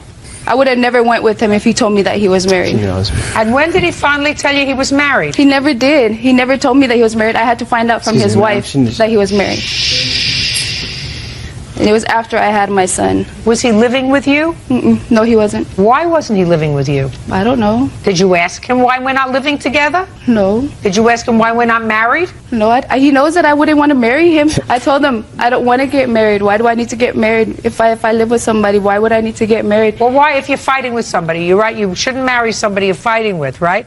You also shouldn't make a baby with them. That was before I found out that he was married. What difference does it make if he's married or not? If you don't want to get married and you're not getting along with him. We were not fighting before that. Everything was fine before that. There was no fighting or nothing. You mean everything was fine until you got pregnant? Yes. Well, he was okay up until the month I had my baby. What kind of work do you do? I'm a receiving clerk. Where? I don't want to say. In what city? In San Marcos. How long have you been a shipping clerk for the company that you work for now? Close to a year. And before that, where did you work? Oh, I didn't work. Huh? I didn't work. Oh, I did work, but in numerous places. What kind of work does the plaintiff do? I work in the emergency room. What kind of work does the plaintiff do? She works in a hospital, I guess. What do you mean you guess? Why I see her go there. I mean, yeah, she works in a hospital.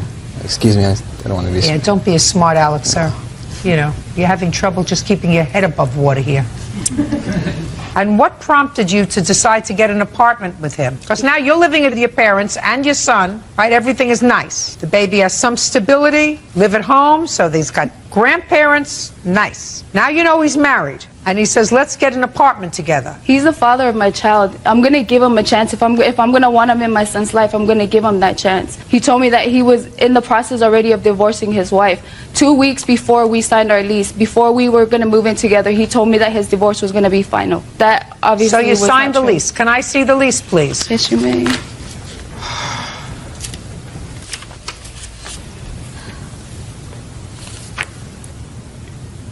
November of 2006 is when you started. When did he move out? In January of 2007. So he lived there with you for 2 months, right? Yes. What? We moved in October, and I gave her rent for October. It says that the rent is due the first date of each month beginning November 2nd. Thank you. It's November. Your lease started November 2nd, Yes. 2006. Why did you move out? I went back with my wife and kids, went home. You went back with your wife and kids. Well, what did you expect her to do with this apartment? Well, she told me before you even moved into the place that I can go back to my family, go back to break the lease and go back to my family. Just a second. She what? Say it again to me. She told so me- I believe it. She told me that I can, if it didn't work, I could break the lease. And go back to your wife. Yes. Those words never came out of a woman's mouth. Thank you. Thank you. Thank you. Not her mouth. Thank you. Especially Not with just somebody with a kid. Just a second. Don't it? Look at me. Those words not only didn't come out of her mouth, they didn't come out of any woman's mouth in history. If it doesn't work out between us, you can break the lease and go back to your wife.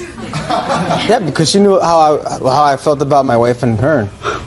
What, are you crazy? Why did you sign this lease, Mr. Pierce? Because I wanted it to be free. I thought it was going to work out between me and her. Because what? I wanted it to be free. I wanted, because we would have fun. I thought it would be, work out between me and Juliet. So you wanted to have fun. You couldn't have fun in her parents' house. We agreed to move out so we could be together. You wanted to be free. Yeah, well, You wanted to be able to drink and smoke and do what you wanted to do and have a good time. You couldn't do that at her parents' house. And her parents probably looked at you like I'm looking at you and saying, why? I raised this nice girl and she brings me home a bum. Why? What happened? Mr. Pierce, you have a responsibility to pay her for the remainder of the lease, your half. Do you want me to explain why to you, sir? No. No? Well, because I don't owe her any money. When I stayed there, she said that it was okay, because she knew I had to support my other kids. You know, when I was a kid, my grandmother used to tell me that, God one day God gave you a heart, one day a soul, one day you got a brain, one day you got... It was absent. It was absent. You picked the wrong day to be absent, Mr. Pierce. Listen to what I'm saying to you, sir. You have 3 children. You made 3 children. You can't afford to have 3 children. You probably can't even afford to take care of yourself. So you have to find some other hobby other than having children. That's number 1. Number 2, sir, look over here. You signed a lease. That has meaning. Whether you pay taxes or not is not my issue. Signing this contract is my issue. Do you understand, sir? Yes. Signing this contract obligated her to pay this rent. Now, if they can't come after you because they can't find you, that is a problem. Do we understand each other, Mr. Pierce? Yes, ma'am. You understand me loud and clear now, Mr. Pierce? Yes, ma'am. Good. I'm glad now we understand each other, sir. So when you sign a lease for 6 months with the mother of your child and take her out of a home where she's living relatively comfortably, rent-free, and then you get an epiphany and want to be near your other baby's mother, that doesn't mean you are absolved from paying her for the rent. Do you understand, sir? If Uncle Sam can't find you, I can. Do we understand each other? Yes, ma'am. Very good. The rent is $825. According to your complaint, he was supposed to pay $400. $400 times 4 equals $1,600. That's for the 4 months remaining on the lease after you moved out, sir. Do you understand? Yes. Goodbye. Judgment for the plaintiff. That's all. 19-year-old Chris Alford is suing his ex-girlfriend, 19-year-old Ashley Griffin, for a loan to pay her rent. Ashley says Chris gave her the money. Mr. Alford, the defendant used to be your girlfriend. According to your complaint, you are no longer involved in a relationship, but at some point prior to your breaking up, you loaned her $300. You want that money back? Yes. This was after we broke up. Like, we broke up, then she called me. So you lent her the money after you were no longer together? Yes. When did you lend her the money, sir? I sent it the 1st of July. Tell me about that. All right, we broke up with her when she came up. She came up where? To Philly. We was no longer seeing each other. You live in Philadelphia? Yes. You live where? Florida. And when did she come to Philadelphia? Like the beginning of June. Who did she stay with? Her mom, I guess. Your mom lives in Philadelphia? Outside of Philadelphia. Stop moving up and down. When she came up to Philadelphia to visit her mother, and you, I assume. I saw her a couple hours. That's not true, true, Were you Your still Honor. dating? Then, yeah. What caused you to stop seeing each other in a romantic way? Chris Alford says ex-girlfriend Ashley Griffin owes for a loan to pay her rent. Chris also says Ashley is a two-timer. Okay, go ahead. All right, she missed her flight, right? In the morning time, she missed her flight. She missed her flight going back to Florida? Yes. When was that? I don't know the exact date. It was sometime in July. He said you went up in June. No, it was like the middle of July sometime. Did you miss your flight going home? Yes, ma'am. When you were in Philadelphia? Yes, ma'am. All right. What happened when she missed her flight, sir? She missed her flight, and she called some guy and was like, I missed my flight. It cost $50 or something to pay the balance or something. And I was like, who's that on the phone? And I turned around, whatever, because I was half asleep when all this happened. She hit me, whatever, like, I missed my flight. Da-da-da-da. So what you're saying is she was sleeping over at your house? Mm-hmm. Yes. Well, then you were with her more than just a couple of hours during this visit to Philadelphia. Okay. All right, so you decided you didn't want to see her anymore because she was talking to somebody else and borrowed $50 from somebody else. Is that what you're trying to tell me, Mr. Alford? Could we get to it, please? All right. Is that what happened? Other stuff too, but that's what started it all. And then this other young man sent you money or called up and said, add the ticket on his credit card, and you went home. Yes, ma'am. Tell me why you needed this $300, Miss Griffin. Can I start from the beginning? No. Well, because I was going back home in July. So I had already bought my ticket and I was short for my rent. So I asked him for the money. I didn't say, can I borrow it? I asked him, can I have it? And he said, yeah. And he gave me the money. So you needed the $300 for rent because you had spent the money. But I was off, and we spent more than just that night together. He picked me up from the airport, and I was with him that day, and we went to go pick up his witness. Tell me about when you called him and asked him for the money. Well, I called him, and I pretty much said I needed the money for the rent because I was short. Where were you when he gave you the money? I was at my house. In Florida? Yes, ma'am. He Western Union me the money. You have the receipt for Western Union? Yes, I do. Can I see it, please? Mr. Alford, I'd like you to tell me about the conversation that you had with her about the $300, please. All right, I'm in the car, me and 3 friends of mine, and my phone rings. And I put it on speaker because I couldn't drive and talk. So I'm talking to her, and she's like, oh my God, I don't have enough money to pay for my rent, this, and that. And I'm like, at first I'm like, oh, like, what am I supposed to do about that? Then she said, would it be possible if you could send me $300 and I will pay you back next Friday on my paycheck. Everybody in the car heard her say that. Don't say what they heard. Did you hear it? I heard it clearly. It's right here. The phone was right here. I was listening, talking like, all right, well, I can't spare it. I mean, so you got to send it back next Friday. And you can see on Western Union, date was July 1st. If she just now said she was in Philly. You're absolutely right, sir. It was July 1st. I said he sent me the money July 1st. I said I went home after July 1st. Are you telling me you went home and then continued your relationship with him after he sent you the money? Yes, we were still together, so I don't know why he's saying we weren't. We were together at that time. Why would I stay at his house? Why would he pick me up from the airport if we weren't together? He says it was in June. It was in June. That's why you was at my house. It was in June, man. Oh, you must have your airline ticket. I don't have it. Who was this other person that you called for $50? All right, when he came down, he knew about the guy already. Don't tell me what he knew. I didn't ask you for a whole story. I said, who was this other person? It was some other guy that I was messing with. So now what you want me to believe is he sent you $300 to help you cover your rent. Then you went up to Philadelphia to see him. But at the time that he sent you the $300 for the rent, you were messing around with somebody else that he didn't know about. Is that right? No, he knew about him. We were only like friends. No, we weren't friends. We were more than friends. But at that time, I knew I could depend on him.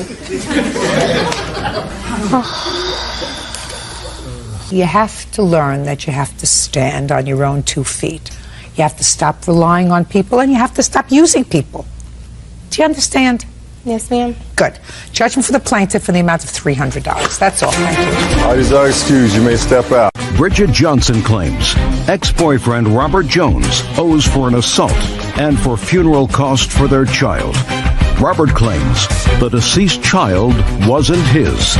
Seat, please. Miss Jones, according to the complaint that I've read, the defendant was your boyfriend. He became pregnant sometime in 2005. Yes. You broke up with the defendant and you were pregnant at the time. Yes. It is your claim that he assaulted you, and as a result of that assault, your baby was born prematurely and died.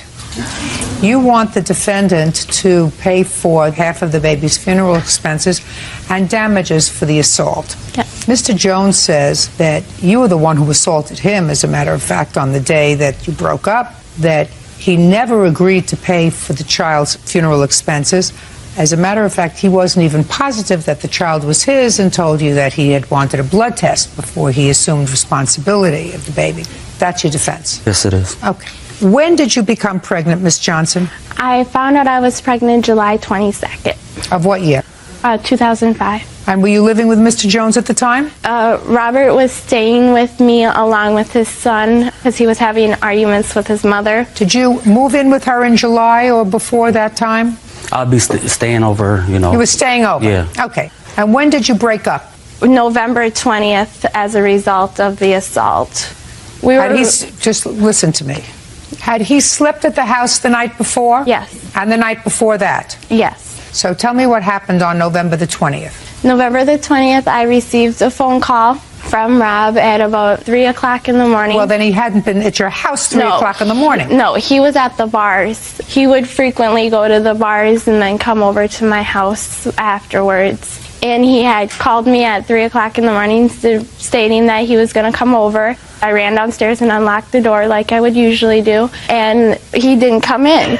So after a while, I looked out my window and saw that the car was parked and the headlights were on and the car was still running. So I laid there for a couple more minutes and then got dressed. And when I walked outside, I saw that Rob was passed out in the driver's seat. So I crawled into the passenger seat and woke him up and asked him, you know, what he was doing and why he hadn't come in the house, and he told me that he didn't know. So we were trying to get the headlights of the vehicle to turn off. They wouldn't turn off. So I suggested that we just unplug the battery. I was 5 months pregnant. I didn't want to be fighting with him. I would much rather just go to bed. He wanted me to, you know, be with him that night, and he wanted to be around me. So I stated, you know, let's just unplug the battery. We couldn't figure out the lights, so he started to proceed to back out of my driveway. I told him that he was drunk, that I didn't want to go anywhere with him.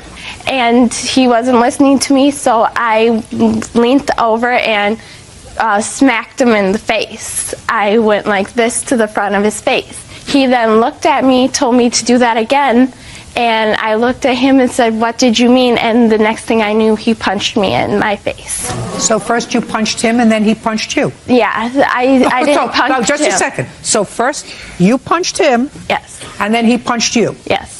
Okay, now I got it. But the only reason I hit him is because he wasn't listening to me and he wouldn't stop the vehicle.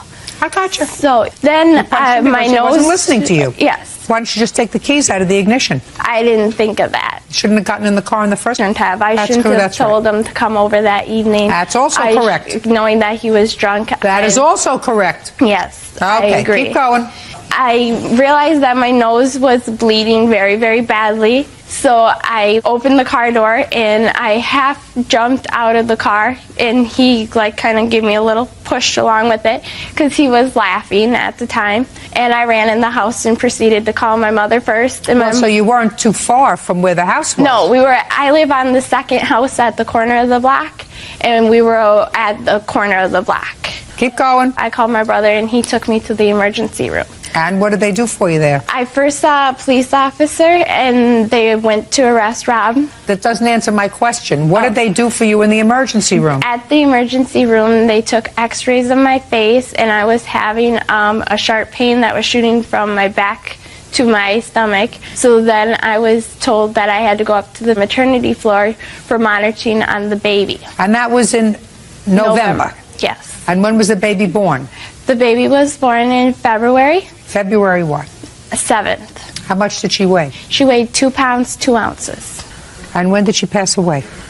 The 11th. Between November 20th and February 7th, did you see the defendant?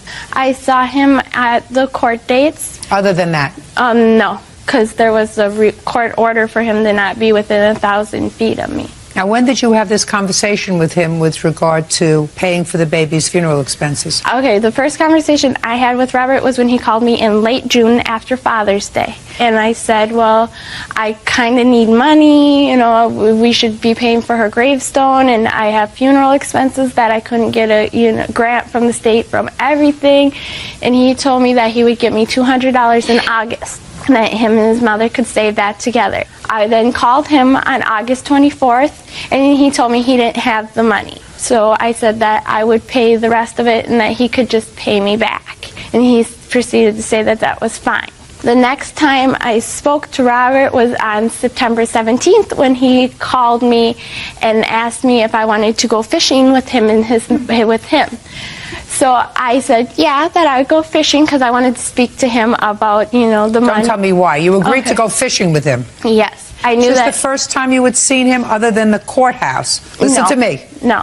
Other than the court proceeding, is this the first time you saw him since November? Other than court and then our daughter's birth, no. Well, you didn't tell me about the daughter's birth. My sister called him the morning that I was supposed to have a cesarean section. I was diagnosed with preeclampsia, which is high blood pressure, and then it becomes toxic and it affects the baby's heart rate. And the first time I had high blood pressure was December 20th, and it proceeded to get worse throughout the pregnancy due to stress-related causes. Don't tell me what it was due to, madam, unless you're a physician. Are you a physician? No. Good. Go ahead. My sister called him the morning that I was supposed to have the cesarean section. He showed up shortly after our daughter was born, and I asked him if it would be okay with him to go up with her to the hospital up in the cities because we live in Mankato, and she was being airlifted to Minneapolis. He said that he would go and be with her because they didn't expect her to live past the night. The next day, I was released from the hospital, and the following morning, Robert came down from the cities and took us up to the cities where the hospital was because we weren't aware of where it was. What do you mean he took you? How did he take you? We followed him. What do you mean you followed him? My mother and sister and I followed him in a different vehicle. Him and his mother drove in their own vehicle. So when we got to the cities, he went to a basketball tournament and left us with my daughter so I could spend time with her. And then later on that evening, he came back to the hospital when I was at the hotel the following day. I'm asking you when you spent time with him. I didn't spend... You didn't see him at the hospital? No, he left as soon as he got us there. We got up to the room. You didn't see him in the hospital is my question. No, yes, I seen him at the hospital. How many times did you see him in the hospital? Just that first day. So the baby died in February. Yes. Between February and September 17th when he called to go fishing, did you see him? On occasion, out and about, you know, at like local stores, yes. Other than seeing him at local stores, did you have a cup of coffee with him? Did you have a sandwich with him? Did you go out to a movie with him? No. Is that true, sir? It's true. So what prompted you to call her up to go fishing on September 17th? Actually, she called me, and I just had mentioned we were going fishing, and if she, you know, if she wanted to come, you know, it was a beautiful day out. So she said, sure. So went fishing, took her home, that was it. Go ahead. So continue with your story, madam. Here So we are. We went fishing. We are now September 17th fishing, and he hasn't given you any money. And when we went fishing, Robert and I took his mother to Cub Foods so that she could get milk for the house before he dropped me off at my apartment, which is about 3 blocks away from Cub Foods, which is a local grocery store. Just keep going, please. I don't need a map of the town. Keep moving. So after we dropped his mother off at Cub Foods, it was him and I in the vehicle, and I brought up the money, and he told me that he had bills himself that he needed, and I proceeded to leave the vehicle. And then at the powwow, I saw him and brought up the money again, and that's actually So you why weren't afraid of him? No. Not when he's not drinking. No, you weren't afraid of him. No, I'm not scared of him unless... Why in the world, some 2 years later, are you suing him now for assault?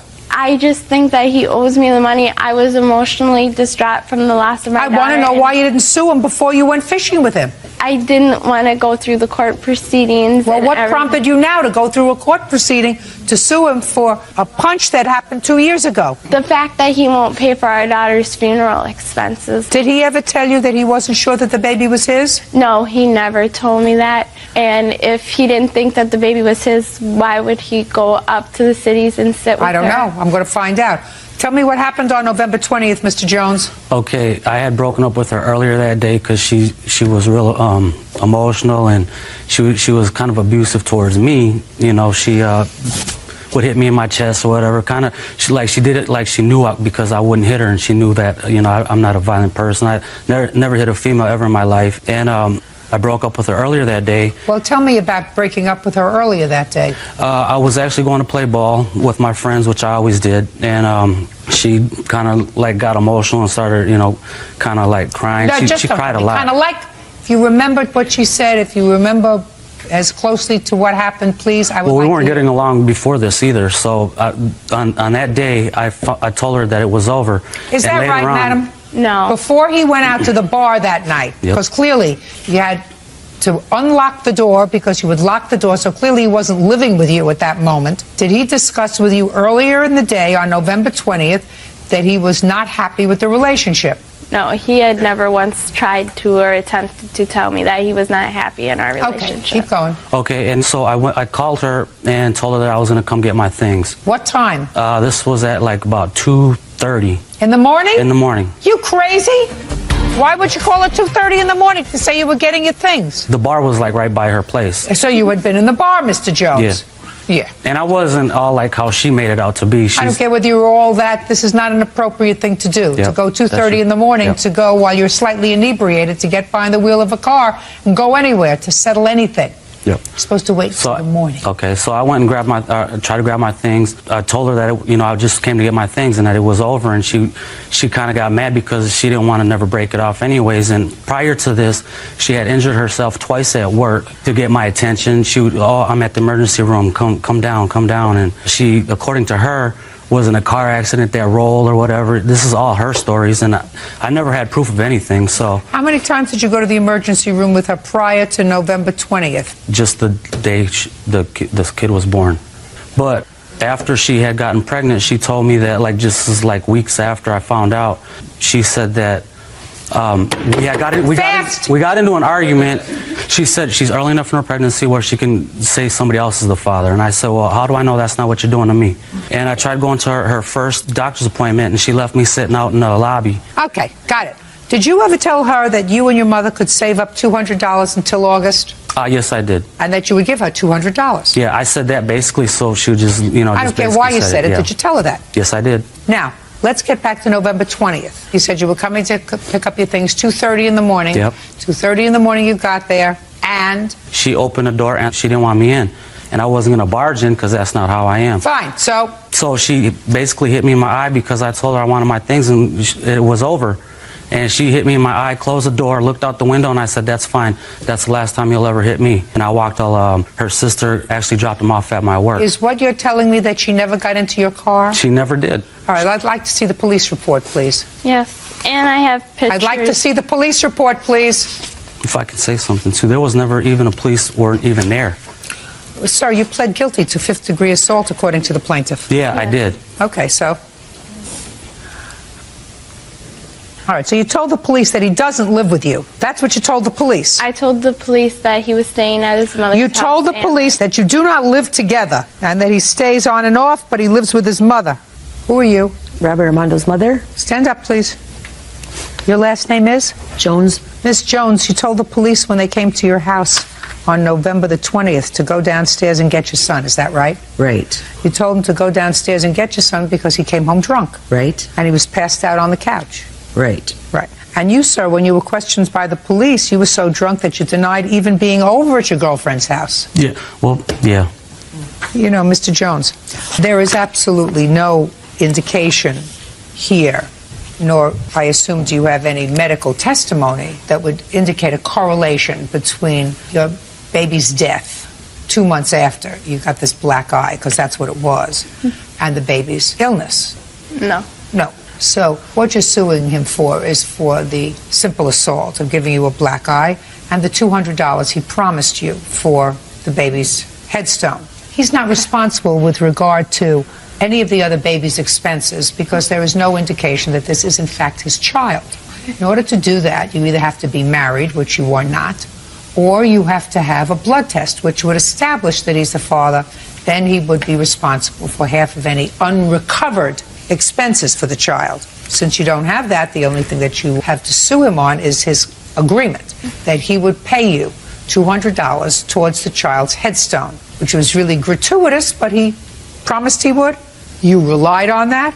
That you have to pay, sir. Do you understand? Yes, I do. Since there is no correlation between the injury to your eye and what subsequently happened to the baby, I have to examine the circumstances surrounding what happened on that day. There's no question in my mind that he was drunk, that he has no recollection of what happened that day, that he's making it up as he's going along, because he even denied to the police that he was there that day. Even your mother was disgusted with you, sir.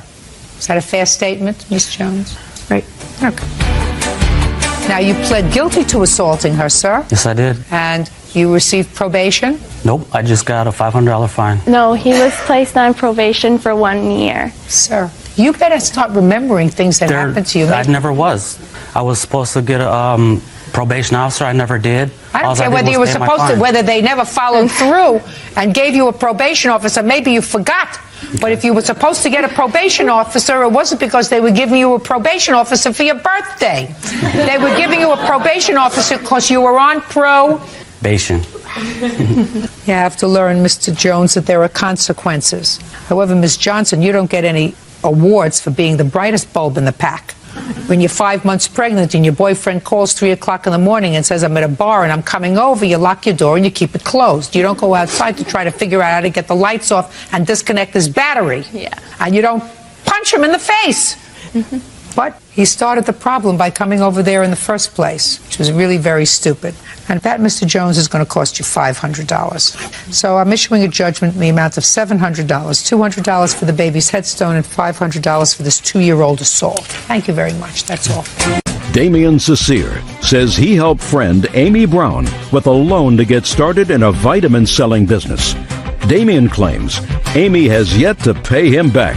Pronounce your last name for me. Cecere. Mr. Cecere, I want you to understand that I have some familiarity with the kind of business that you're in. Do you want to explain it to Bert, or would you like me to do it? The nature of the business? Yes.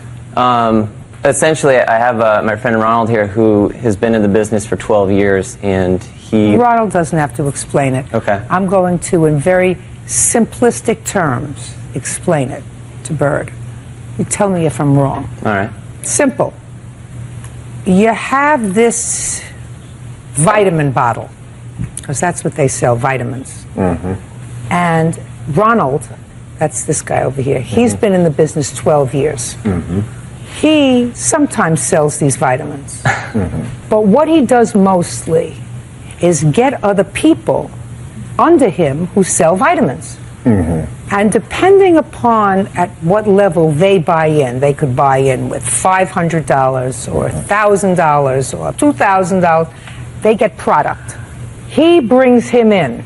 Mr. Sincere over here buys $5,000 worth of product. He gets a piece of that. Sure. So it's like slavery, you know. What you do is he brings in, what's your first name? Damien. He brings in a lot of Damiens. Damien 1, Damien 2, Damien 3, Damien 4. And whatever Damien orders from the business, not sells, but orders from the business, Ronald gets a piece of. Multi-level marketing. Correct. Now, so then it inures to Damien 1 through 5. They say, listen, we want to be Ronald too. Of course. So we're going to see if we can get, what's your name? Amy. A whole bunch of Amy's under us to buy as much product as he can, because they get a piece of whatever Amy buys. Of course. And him they too. also, and so does Ronald. That's right. Because Ronald gets a smaller piece of Amy, but he still gets a piece of Amy. And then, what's your name? Damien. What's your name? Cody. Cody. Cody. I want to get a whole bunch of Codys because that's the way I'm going to make my money. And he's going to get a little piece of Cody, and he's going to get a smaller piece of Cody, but everybody's going to get a piece of Cody. That's the way the game works. Oh, yeah. Got it? That's right. Pretty much. Now, you also reach certain levels in this business, because if you're a master, or if you're a guru, or if you're a titan, or if you're an Ogatunji, whatever it is, what happens is they give you perks. Oh, yeah. Do you get perks in your business, like a car? If you get high enough, you do. Yeah, I'm not there yet. You think this is a scheme that I haven't been through a couple of times in my life? No, I didn't say that. All right, I got it. So if you get up really high, if you get to be a Grandmaster Ungatunji, they give you a BMW. Of course. Or they give you a Mercedes. So there are advantages for Ronald to get a whole bunch of Damiens, and for Damiens to get a whole bunch of Amy's, and for Amy's to get a whole bunch of Codys, because in addition to getting the money, you also get the perks. That's the drill. Now, Damien over here got Amy involved in the business, and she bought inventory. How much worth, sir? It was worth $5,000. What are you asking him for? The questions are going to get harder. Oh my!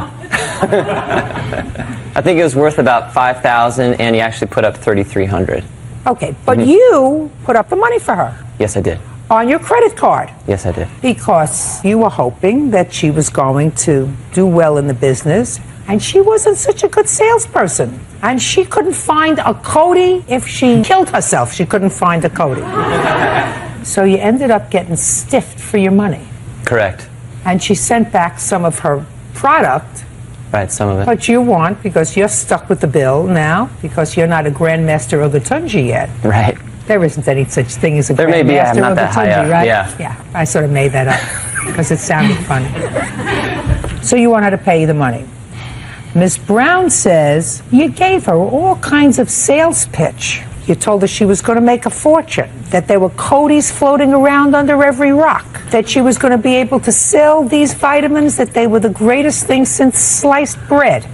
And she couldn't do it because she was no salesperson. And since you didn't help her, she sent back the product that she hadn't used. If you have the bill, that's your problem. Okay, we have certain things that we understand. We understand that he bought in for $3,300 and put it on his credit card. That is an agreed state of fact. It is also agreed that you agreed to pay him back that money for starting you in this business. This was going to be your business. You were going to be a grand female ugatunja. Didn't work out. Wasn't your thing. So what did you do? I asked for his help several times. How did you do that? Either phone conversations or via email. And what did he say to you? Usually it was, yeah, we need to get together and talk about this, which never happened. And after so many attempts, I just sent all the product back. And what did he say? He was fine with it as far as I knew. I told him I was going to do it, and he said he understood. So, when did he decide to sue you? I just was served about 2 weeks ago. When was this that you sent back the product? I believe it was May or June of 2006. So why did you wait to sue her, sir? Is not an answer. Okay. I wanted to work with Amy to give her an opportunity to pay back the remaining balance. Well, had you asked her for it? Of course. How many times did you ask her for the balance? Numerous. Both on the phone, and then when she started not returning my phone calls, our relationship was degraded. And I have in emails that she said she would indeed pay back the remaining balance. Can I see it, please?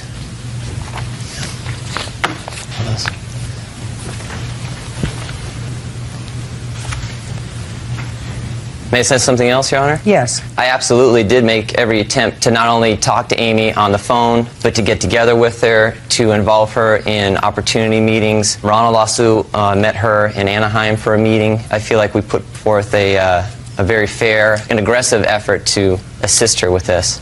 It is clear to me that over the course of several months, you agreed to pay him. And I agreed to make payments. So why didn't you? Because at the time I had lost my job, I was laid off, and I just bought my condo. And you just bought your condo? I just bought a condo, and then I was laid off, and then I was trying to get caught up with my other bills, which were a priority. Well, then you acknowledge this debt to him.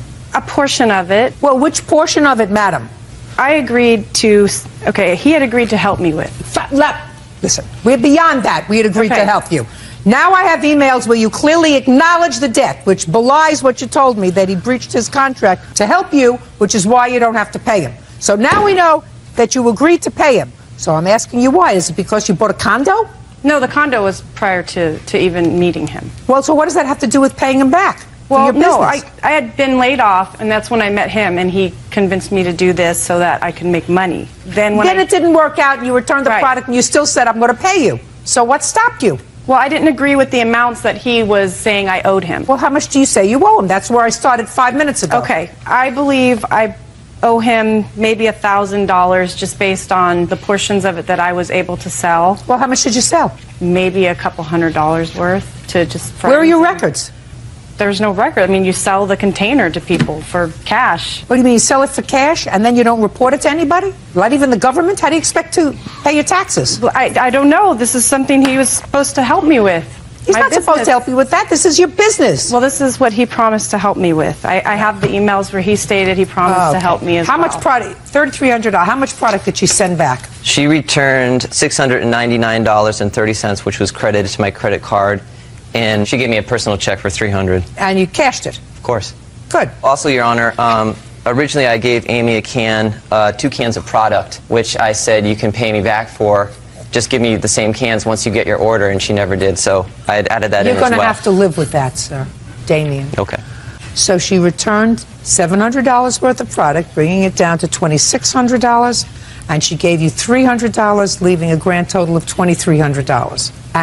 And they actually prorated that, that they don't refund you the full amount. So they only give you, I think, 80 to 90% back. And that's what was credited to his credit card. Well, that's all right. He has to be made whole. You're a big girl. How old are you? 36. What? 36. 36. 36 years old. You make a decision. It doesn't work out. You have to take care of the consequences. These are slick guys. This is the way they make a living. They find people who are young, looking to start a new life, start a new business, not worked out in other fields, and they say, listen, you can make a lot of money. And some people make a lot of money. Ronald makes a good living, right? Damien, I don't know. Do you make a good living? I'm working on it. Well, how much did you earn last year? With Just For You Live? Yes. I'd have to look at my tax return. Let's try to give me a round ballpark figure, Damien. I'm going to say probably around $8,000. 8. You make a lot more. You've been there 12 years. Yeah. How long have you been in, Damien? About 3 years. Oh, when you're there 12 years, you're going to have that Mercedes you want. I hope so. What kind of car do you drive, Ronald?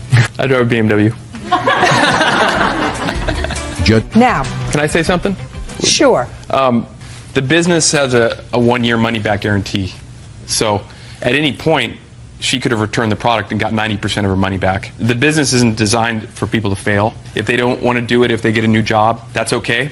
So if there was ever a discrepancy, she could have returned all the product and Damien would have got reimbursed. So. But she didn't. Right. She's got to pay him. Okay. Thanks. Sure. Judgment for the plaintiff in the amount of $2,300. Thank you. That's all. Tanya Blishak is suing her former co-worker, Julianne Rouse, for startup money to sell Mary Kay Cosmetics. Ms. Blishak, according to what I've read in your complaint, you and the defendant worked together in a hair salon period of time, and in addition to your regular work, you were making some money on the side selling Mary Kay Cosmetics. You tried to get Ms. Rouse to become a representative for Mary Kay and claimed that you sold her a quantity of product. You put it on your credit card because she asked you to, with the understanding that she would pay the credit card bill. She paid some, but not all, and you want the balance. Ms. Rouse says that you sort of pressured her into becoming a representative. She paid you back a total so far of $1,400 for the product that was purchased, according to her, without her consent. She stopped selling the product. She still has 6 boxes of it at home that you're welcome to have because she says she's paid enough. Yes. Judge Judy continues in a moment. I sold it for about a month. That's a fib that you just told me, because you told me a moment ago that after a month, so that means that you were at least selling the product for 2 months. Real cases, real people. Judge Judy. Tanya Blishak says former co-worker Julianne Rouse owes for a loan to buy Mary Kay Cosmetics. Julianne says the makeup was forced on her. When did you start to sell Mary Kay Cosmetics? September of 2001. And what percentage do you get of what, for instance, Miss Rouse would purchase from Mary Kay? At the time, I did get 13% on her order, but I would like to state... Go ahead. Okay. Oh, I just want to say that I explained to her completely and full detail that she does not have to order any inventory whatsoever. It is for her benefit to have inventory if she wants it, so that she can give it to her customers when they buy it from her. That's completely her option. She doesn't have to do it, and she chose to do one of the big ones. When did she purchase this product? In April of '04. And how much did she purchase? She purchased a $2,400 order. Now, tell me under what circumstances you financed her order of $2,400. It was with my credit card. Why? She had been a customer as well before, and I had no problems with her financially. She paid her orders. There was no problems. And she wanted to get started with a business. She said she didn't have a credit card and you can't pay cash. And she wanted to do it, and I told her that I would help her out. She was going to pay me back the next month, and we were going to be done with this. From where was she supposed to get $2,400? I don't know. Who do you live with? My husband. Have any children? Yes. How many? 1. How old? 7 months. And you were working full-time? No, ma'am. Part-time? Yes, ma'am. Why? I wasn't working for a while. I was going to school, and then I went back to work part-time at the salon. And at that time, my fiance at the time were living with roommates. We didn't have our own place. So when you purchased this stuff, Miss Rouse, it was your intention to make this a part-time job? Well, I was working part-time at the salon, and then I left there right about the same time this all happened to work full-time at a travel agency. So was it your intention to work part-time selling Mary Kay Cosmetics? At that time, yes. Who selected the product that was purchased? Miss Blishak did. Without your input? I didn't input. She did it online, and she ordered the things that she thought I needed at the time. And then about 5 weeks later, I needed different products. I had to place another order on my own to get the products that I needed for my clients. So you were, in fact, working? For a little bit, yes. So why didn't you finish paying her for the product? And in the beginning, I did not want to sell the Mary Kay. She kept asking me to join. I thought if I joined it, it would be over and done with after the $115. So then after this, I decided that I would try it out. Well, that's what she's talking about. And she told me when she did this that I would be able to pay her back in a month because you would make so much money selling these products within the first month, as she did. At the time, I couldn't do that. I was working full-time. Well, that happened later. Miss Rouse. Within the same week, Miss it happened, Rouse, ma'am. listen to me. Yes, ma'am. There's something about buyer's remorse, which means that at the time you thought it was a good idea and all of a sudden it didn't look so good after it was done, as opposed to someone who fraudulently sells you something. I'm not getting the sense that Miss Blishank sold you anything fraudulently, especially since you ordered more product a month later. And you paid her $1,400. She paid you $1,400? When did you stop paying her? August was the last payment I gave her. And you were paying her prior to that time because you were selling product? I sold it for about a month. Or more? Because that's a fib that you just told me, Miss Rouse. Because you told me a moment ago that after a month you ordered more product to sell to your customer. So that means that you were at least selling the product for 2 months. Judge Judy continues in a moment. Sounds to me, Miss Rouse, as a case of you didn't plan on getting pregnant, you planned on working full-time, you planned on selling this part-time. It all didn't work out because you left a part-time job, went to a full-time job, then you got pregnant, then you stopped working. Are you working now? Yes, ma'am. Good. You better start selling some Mary Kay cosmetics because you owe her some money. How much does she owe you with interest on your credit card? $1848.02. Can I see that, please? Why does she owe you $1848? What kind of interest they charge you on your credit card? It was 12.9. Oh, God. Yeah. Okay, good. You have 6 boxes of product left? Yes, ma'am. I have a list of everything I have. Good. You better start selling it, Miss Rouse. Judgment for the plaintiff in the amount of $1,848. That's all. Parties are excused when they step out. William Lyle claims his tenant, Christopher Rodriguez, assaulted him during an argument. Christopher is countersuing for harassment.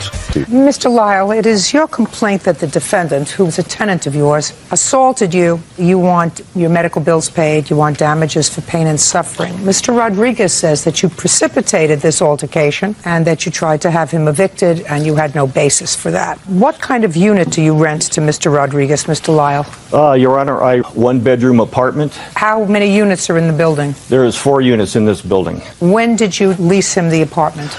I leased the apartment to Mr. Rodriguez on March 12th of this year.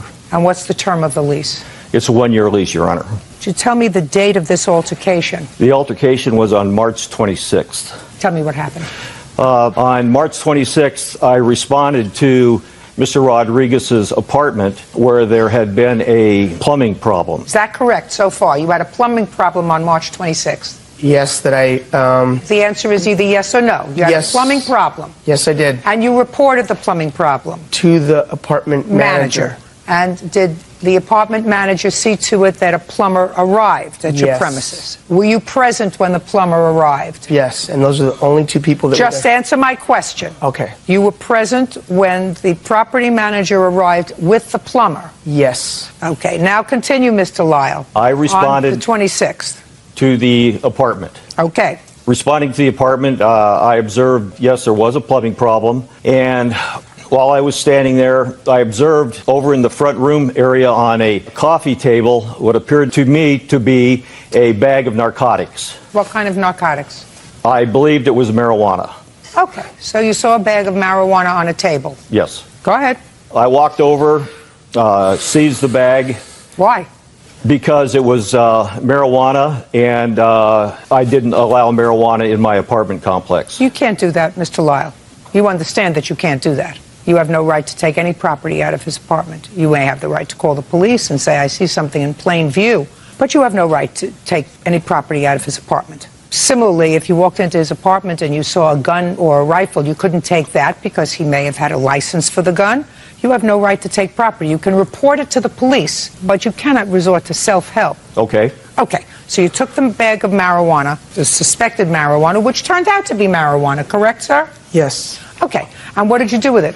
I picked it up and was holding it in my left hand and was standing in a doorway. Just kind of had the bag of narcotics or marijuana in my left hand and had my right hand just bracing myself very leisurely, casually in the doorway like this. And shortly thereafter, Mr. Rodriguez and a friend of his came in the apartment. He started screaming and yelling at me that I was not allowed to be in his apartment. What are you doing here? At that time, I said to him, Christopher, you know, prior to you moving in, we had a conversation. where I told you I didn't rent to anybody that smoked marijuana, had anything to do with drugs. You advised me at that time you had nothing to do with narcotics. You didn't smoke marijuana. And I said, listen, you know, I've had numerous complaints from my other tenants that you smoking dope, the smell of marijuana emitted throughout the building. You were causing nothing but problems in the building. At that time, he kept inching closer and closer to me, and I was very surprised. He attacked me. How did he attack you? He just, what's the word I can use? Bull rushed me, charged me. He drove me back about 10 feet into a refrigerator.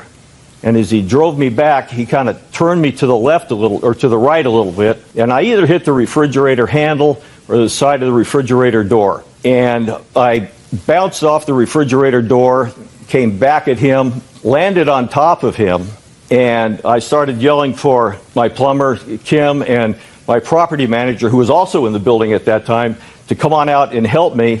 And he was able to grab the marijuana back from me, and I yelled at Kim and my property manager to get the marijuana away from them. And I said, look, I'm not going to put up with this anymore. I'm going to file a police report.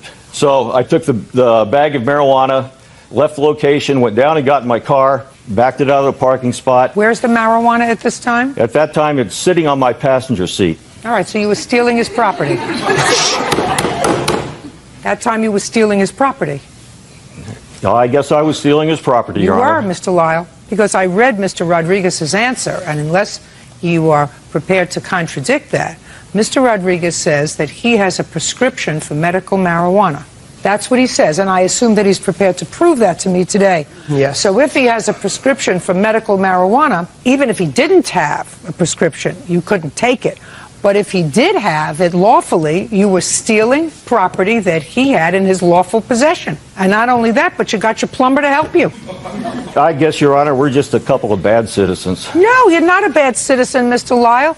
You're here in a court of law. Now, Mr. Rodriguez retrieved his bag of marijuana from your car, because I read your complaint and I read his answer. So far, is that correct? It's correct. Did you? That's all I'm asking. It wasn't a bag. Whatever it was. And plus, it wasn't on my Just coffee. a second. Okay. I didn't get to you yet. Okay, no problem. Just answer my questions. Okay. Now, Mr. Lyle, we're here in a court of law, and you're asking me to make a judgment on whether or not Mr. Rodriguez had the right to prevent you from leaving his home with his property and to exert any force to do that. That's what you're asking me to decide. At that time, I had not told him that I was going to leave the apartment with his property. You had it in your hand, sir. And you, in fact, not only did leave with it, but you had managed to get it out of your hand, and you importuned two people to get it back, which suggests to me that you were intending to leave with it.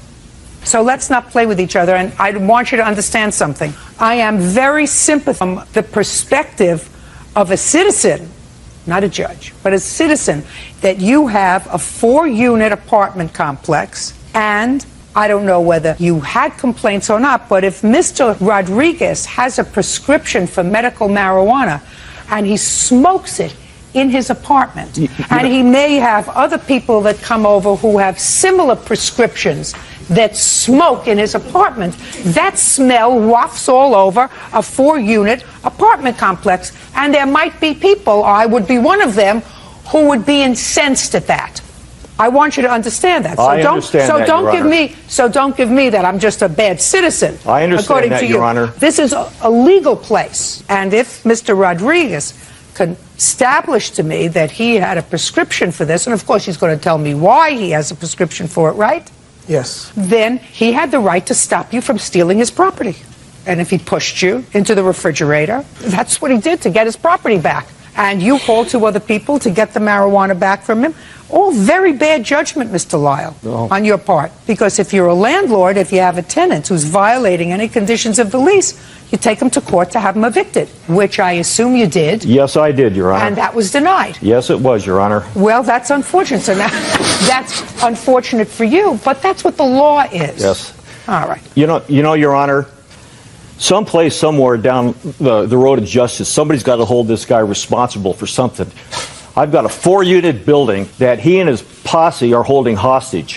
Yeah. Mr. Lyle, hey,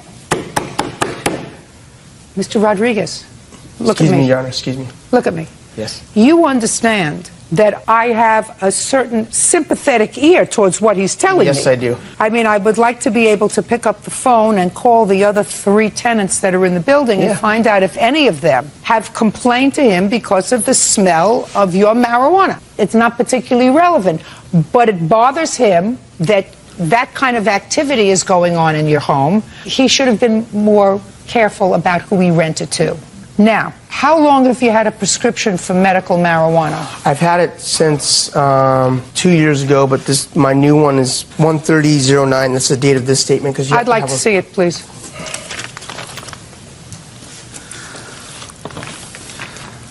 I got an accident when I was a kid, and so I kind of have a little neck injury. So, because my head kind of went through the windshield when I was like out of high school. What do you do for a living, Mr. Rodriguez? I'm in sales. I'm a sales representative. How old are you, Mr. Rodriguez? 38. And when was this accident that you had? There was 2, one in 91 and 92, where my head went through the windshield and I basically was like dead on arrival. So I've had like a... Don't tell me what you have, Mr. Rodriguez. Okay. Well, I have a neck injury. I heard you had a neck injury twice. Okay. And then I got prescribed to be on like anti-inflammatory medication, but I don't really like to pop pills, you know, because I'm an athlete, I'm a surfer, so I don't really like how it feels. You're a surfer? Yes. Give this back to him. Mr. Lyle, I understand your frustration with him. I got it.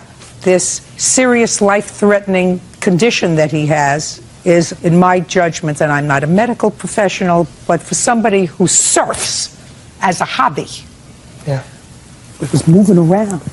It would seem to me you wouldn't do that if you had a serious neck condition that requires you to take prescribed cannabis. Cannabis. Cannabis. Yes. Whatever it is. Marijuana. Instead of taking an anti-inflammatory that might help you. So I want you to understand, Mr. Lyle, I have sympathy for him because I do believe that there are some people who have really serious medical conditions that can benefit during the course of serious treatment from the use of medical marijuana. Yeah. And then there are those people that abuse it. And there are those people that abuse it by prescribing it to people who abuse it. Yeah. And that's the problem. I'm speaking. Okay. Now, if your hobby is playing the piano or playing the violin, I might have a little more sympathy. But if your hobby of choice at age 38 with a serious neck injury is surfing, my sympathy level for you is about 0. You got where I'm coming from, Mr. Rodriguez. I understand. Mr. Lyle, unfortunately, I have to dismiss your case, just as the housing court judge dismissed your case, and probably with equal frustration, at least I hope, because you couldn't do what you did. And Mr. Rodriguez had a right to retrieve his property and use lawful means to do that. I mean, he couldn't take a knife out and stab you to get his marijuana back or take out a gun and shoot you. But he had a right to try to get his property back, which he eventually did. Now, Mr. Rodriguez has a counterclaim because he says you've been harassing him. He's been harassing you, Mr. Rodriguez, because he'd like you out of his complex. Okay. Mr. Rodriguez, if you were a nice person, you would go find a nice complex where you wouldn't be irritating other people and you wouldn't be irritating the landlord. But you don't have to do that, and he has to suffer with you until March. He's not having to suffer whatsoever. I'm having to suffer. Well, you don't have to suffer. There are 2 choices for you not to suffer. Either he sells his apartment building or you move. Well, there's no... Just a second. Okay. Those are the 2 choices. I'm not moving because of... That's right. So you're not moving. So stay there, and if you want to stay there and continue to do what you do, you'll live out the term of your lease, and then he'll get rid of you. The case is that he lost in court, and he also lied in court, and he continues to lie Just in court. a second. Listen to me. Okay. I don't care whether he rummaged through your closet or if he found the combination to your safe. Okay. It's not that I'm finding that because he saw this marijuana in plain sight, he was able to take it. Yeah. He wouldn't be able to take it if it was hanging from a chandelier in front of his nose. So whether he went in and looked through your closet or whether he saw it on a table, it's irrelevant. He had no right to take it. Which I understand. Hey, stop talking, sir. Okay. I'm telling you that if he tried to have you evicted because he believed that it was injurious to his property, that was his right. That's what a court is for. And if the judge in housing court wanted to impose some sort of punitive costs on him, I assume that the judge would have done that. I have no intention of doing that for you in this case. So take your sore neck Well, I haven't even got to explain my side of the story. Just a second. I told him he was wrong. I'm dismissing his case. Why do you have to explain your story? You're already judging me before you... Just a second. Okay. I'm dismissing his case against you. You want to say something else, Mr. Rodriguez? No, I do not, but I... Very good. That's all. Out. Parties are excused. You may step out. David McLaughlin and Rachel Browning say former landlords Michael Moreland and Janae Cooper owe for the return of a deposit and for false charges made to police. The defendants are countersuing for rent. Okay. According to the complaint, you rented a house from the defendants. You gave them a deposit in order to move in. You moved in. You said that the house was in deplorable condition. You want your deposit back. You want hotel stay and punitive damages for filing false charges against you with Child Protective Services. The defendants say that you owe them for rent and something that you stole when you left, right? Yes. That's what the case is about. Okay. You have children together? No. You have children who lived in the house? Yes. How many? 2, my daughter Michaela, who's 5 now, and her son Austin, who's 6. And how long have the two of you been together? We've been together a year. Okay. Where were you living before you rented the house from the defendants? Back in January, I bought a house with my ex-wife, and she filed for divorce about 2 or 3 days after we actually signed for the house. So I had to move out by March 1st so I could get into a house with Rachel, because I knew Rachel from high school. So I mean, are you a couple, or are you just sharing a house? We're a couple. We actually got married January 4th of this year. Okay, so you had to get out fast of your living situation. Did you answer an ad for the defendant's house? No, we actually were driving around trying to find something. We knew I don't have great credit. Listen, you drove around. Was there a for rent sign? Yeah, there was a for rent sign. And you called? I called the number. In what month? Middle of March. We called about the first 2 weeks of March. And she told me that they had a house for rent, that they had to fix it up a little bit, and that we could look at it the next day. When we met them the next day, I looked at it. And? It was pretty bad. They had like 3 or 4, maybe 2 or 3 couches in the living room with a bunch of tables, and it was just everywhere. There was stuff everywhere, every room. And he said he'd have it done by the 1st of April. And then he told us the deposit was $1,850, which was the first month's rent, which is $950 plus $900. And he'll have everything done by the 1st. And I told him that I have a 401k check coming in, my thing from work, and it would be, and it was $1,300. And then I was going to borrow the money from my grandparents and my mom. Listen, that's a little too much information for me. You saw the house. It was in deplorable condition. You said you wanted the house as of when? As of April 1st. Did you sign a lease? We did sign a lease. And, I'd like to see it. This is the original copy of it. Lease that provided that you were going to move in on April the 3rd for 6 months. Okay. Did you move in on April the 3rd? No, he kept saying he had no electricity, he had no water in the house. So we turned on the electricity at the end of March so he could get the paint done in my name. And he had no water in the house. And he owed $300 or $400 for the water. So he had to pay that off so he could get the water running. And then he'd never had anybody come up there to fix it. Listen to me. When did you move in? May 3rd. You moved in a month late. A month late. My parents came up from New York, and I don't care if your parents came up from New York, sir. I have some specific questions. May 3rd, you moved in, right? Yes. And you gave them the money when? April 10th, because I gave him $900 before April 3rd, and then we gave him the rest of the money when my parents came up. And I got pictures of the house, the way it looked before he actually fixed it. I don't care what it looked like before he fixed it. That's irrelevant to me. And when did you move out of the house? The first week of September, because he had a deposit and I was going through divorce and I had a lot of bills I had to pay. I don't care. So you had to give him first and last. I got him deposit and first month's rent. So the deposit was for any damage that might be done and first month's rent. Yes. So you owed him rent in June. Yes. Did you pay him? No. Why not? He never came to fix our house. My daughter's room had no carpet. Just a second. Was there carpet before you moved in? No, not my daughter's room. Is there anything in the lease that provides that he has to provide for carpet? It has to be livable. No.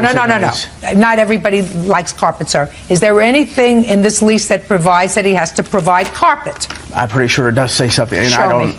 I don't want to have to read the whole thing. Take a look. Show me where it says that your daughter's room has to be carpeted. It says something about the conditions of the premises, including all grounds and buildings and improvements, unless they... Listen to me. The word carpet. I don't see carpet in here. So the lease does not provide for carpet? No. Okay, so you didn't pay him for June. Your daughter's room had no carpet. And her son's room had really old carpet. He said he was going to change in there. It was like shag carpet, and the whole house was completely destroyed. Listen to me. You moved into it. Yes. If it wasn't ready, don't move in. So you moved in and you didn't pay June's rent. Yes. Did you pay July's rent? No. We had no... Okay. Don't go there, sir. Sorry. I don't want to hear, you're fetching and complaining. You moved your family in, and as soon as you moved in, you stopped paying rent. That's what happened. I mean, that's the objective data. Yeah. You moved in and you stopped paying rent. No June, no July, no August. Yes. And what were you doing with the rent money? I was putting it toward my bills that I had for my divorce. I had a car that was 2 months behind and like that, and we had a problem with her insurance and stuff at work, but the house was not livable. My dad... Listen to me, if the house isn't livable, you move out. If it's not livable, you don't move in.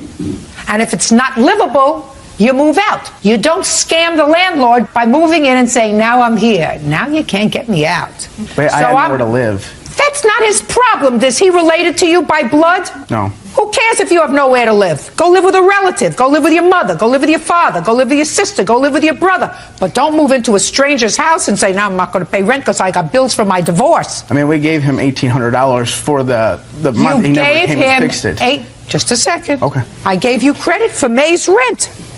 Because he wouldn't have let you move in unless you gave him the 2 months. Yeah. Right? So you gave him the 2 months and then you stopped paying him. Outrageous. I mean, you're a squatter. And it's an old scam. You got yourself in, you move yourself in, you say, listen, it's going to take the courts 3, 4, 5, 6 months to get me out. By that time, they're just going to be so happy to get rid of me that they'll just say, go, forget it. And then you move on to some other unsuspected, outrageous. You get me? I get you. Good. If you don't like an apartment, if you don't like a house, you don't move in. Does that sound right to you? You're the police officer, is that right? Sounds right, Judge. Right? Nobody's twisting your arm. You don't like the shag carpet? Don't move in. Doesn't mean that much to you. You move in. You want carpet in your daughter's room? Go to Home Depot. Now, the second part of your complaint is that they called Child Protective Services on you. Yes. Yes, go ahead, sir. Your Honor, we never called Child Protective Services. Just a second. They called the police. Can I ask quite the question, please? Did they call Child Protective Services? The police did. Once the police came out. So they called the police? Yes. Mr. Moreland? Yes, Your Honor. Did you call the police? Yes, Your Honor. Tell me why. What month did you call the police? August or June, somewhere around there. Well, August and June are 2 different months. Officer, I'm not sure, Your Officer, Honor. could you stand up, please? Yes, Judge. Could you move over there? I know you're not a plaintiff's witness, but you responded to the location where Mr. McLaughlin and Miss Browning were living. Yes, I did. You remember when that was, sir? It was on June 25th. And you responded because you got a call about what, sir? We had a complaint on some photographs containing images of the adults with their children in pornographic poses. And when you responded to the location, did you find anything? No, ma'am, we did not. Not anything that related to the complaint. Okay. Can you describe what you saw when you got to the premises? When I arrived at the premises, I went inside the residence. The residence was in a messy state. There were boxes every place. It appeared as if somebody was moving out. Some trash, not anything that would be deplorable to live in, but it just appeared to be unorganized and a lot of boxes and packing going on. But you found nothing untoward? No. Were you responsible for calling Child Protective Services? No, ma'am. Do you know who did? More than likely, any reports that we take involving children in a case such as this gets forwarded to CPS automatically. Okay. Anything else you want to tell me, sir? No, ma'am. Thank you. You can have a seat. Okay. What made either one of you believe that there were photographs in there involving children? There was, Your Honor. I haven't heard from McLaughlin for several months, and he didn't pay me for about 5 months, and he changed the locks on the premises, which on the lease it states here that if you don't pay rent or if you change the locks, I have the right to enter the premises. Okay. So I enter the home, and I see in the living room there's mattresses laying on the floor, 5 to 7 digital cameras laying around. Did you, pictures. Sir, officer, one more thing. When you went into the premises, did you see any mattresses on the floor? Ma'am, I don't recall if there are any mattresses on the floor. I do remember the complaint of the video cameras. Mr. Moreland believed that there is some type of filming possibly going on involving the children in their rooms. When I responded, I checked on that complaint. I looked at the camera. Nothing that What kind of cameras? So still cameras, movie cameras? There are several different kinds. Still cameras, some video recorders, camcorders, but nothing. How many would you say? Approximately 5 to 7, but they were in broken states. They didn't work. They were not set up on stands. I didn't see any evidence of any type of recording. Thank you. Thank you. Did you take pictures of what you saw? Yes, Your Honor, right next to the child's bed.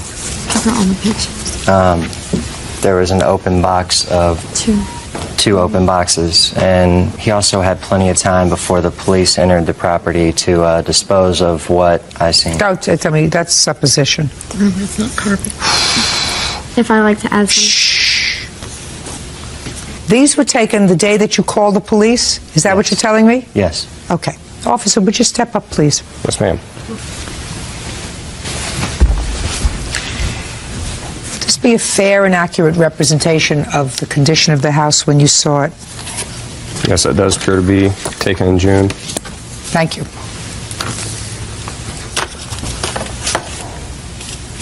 Mr. Moreland was perfectly right to pick up the phone and call the police and have them come to at least look into what was going on in that house. You moved in, according to you, on May the 3rd. This house looks like a disaster area, an absolute disaster area. And I'm not even addressing the pornographic material that's there, which, by the way, you acknowledge that you had in the house, but you say it was, in fact, put away so that the children couldn't reach it.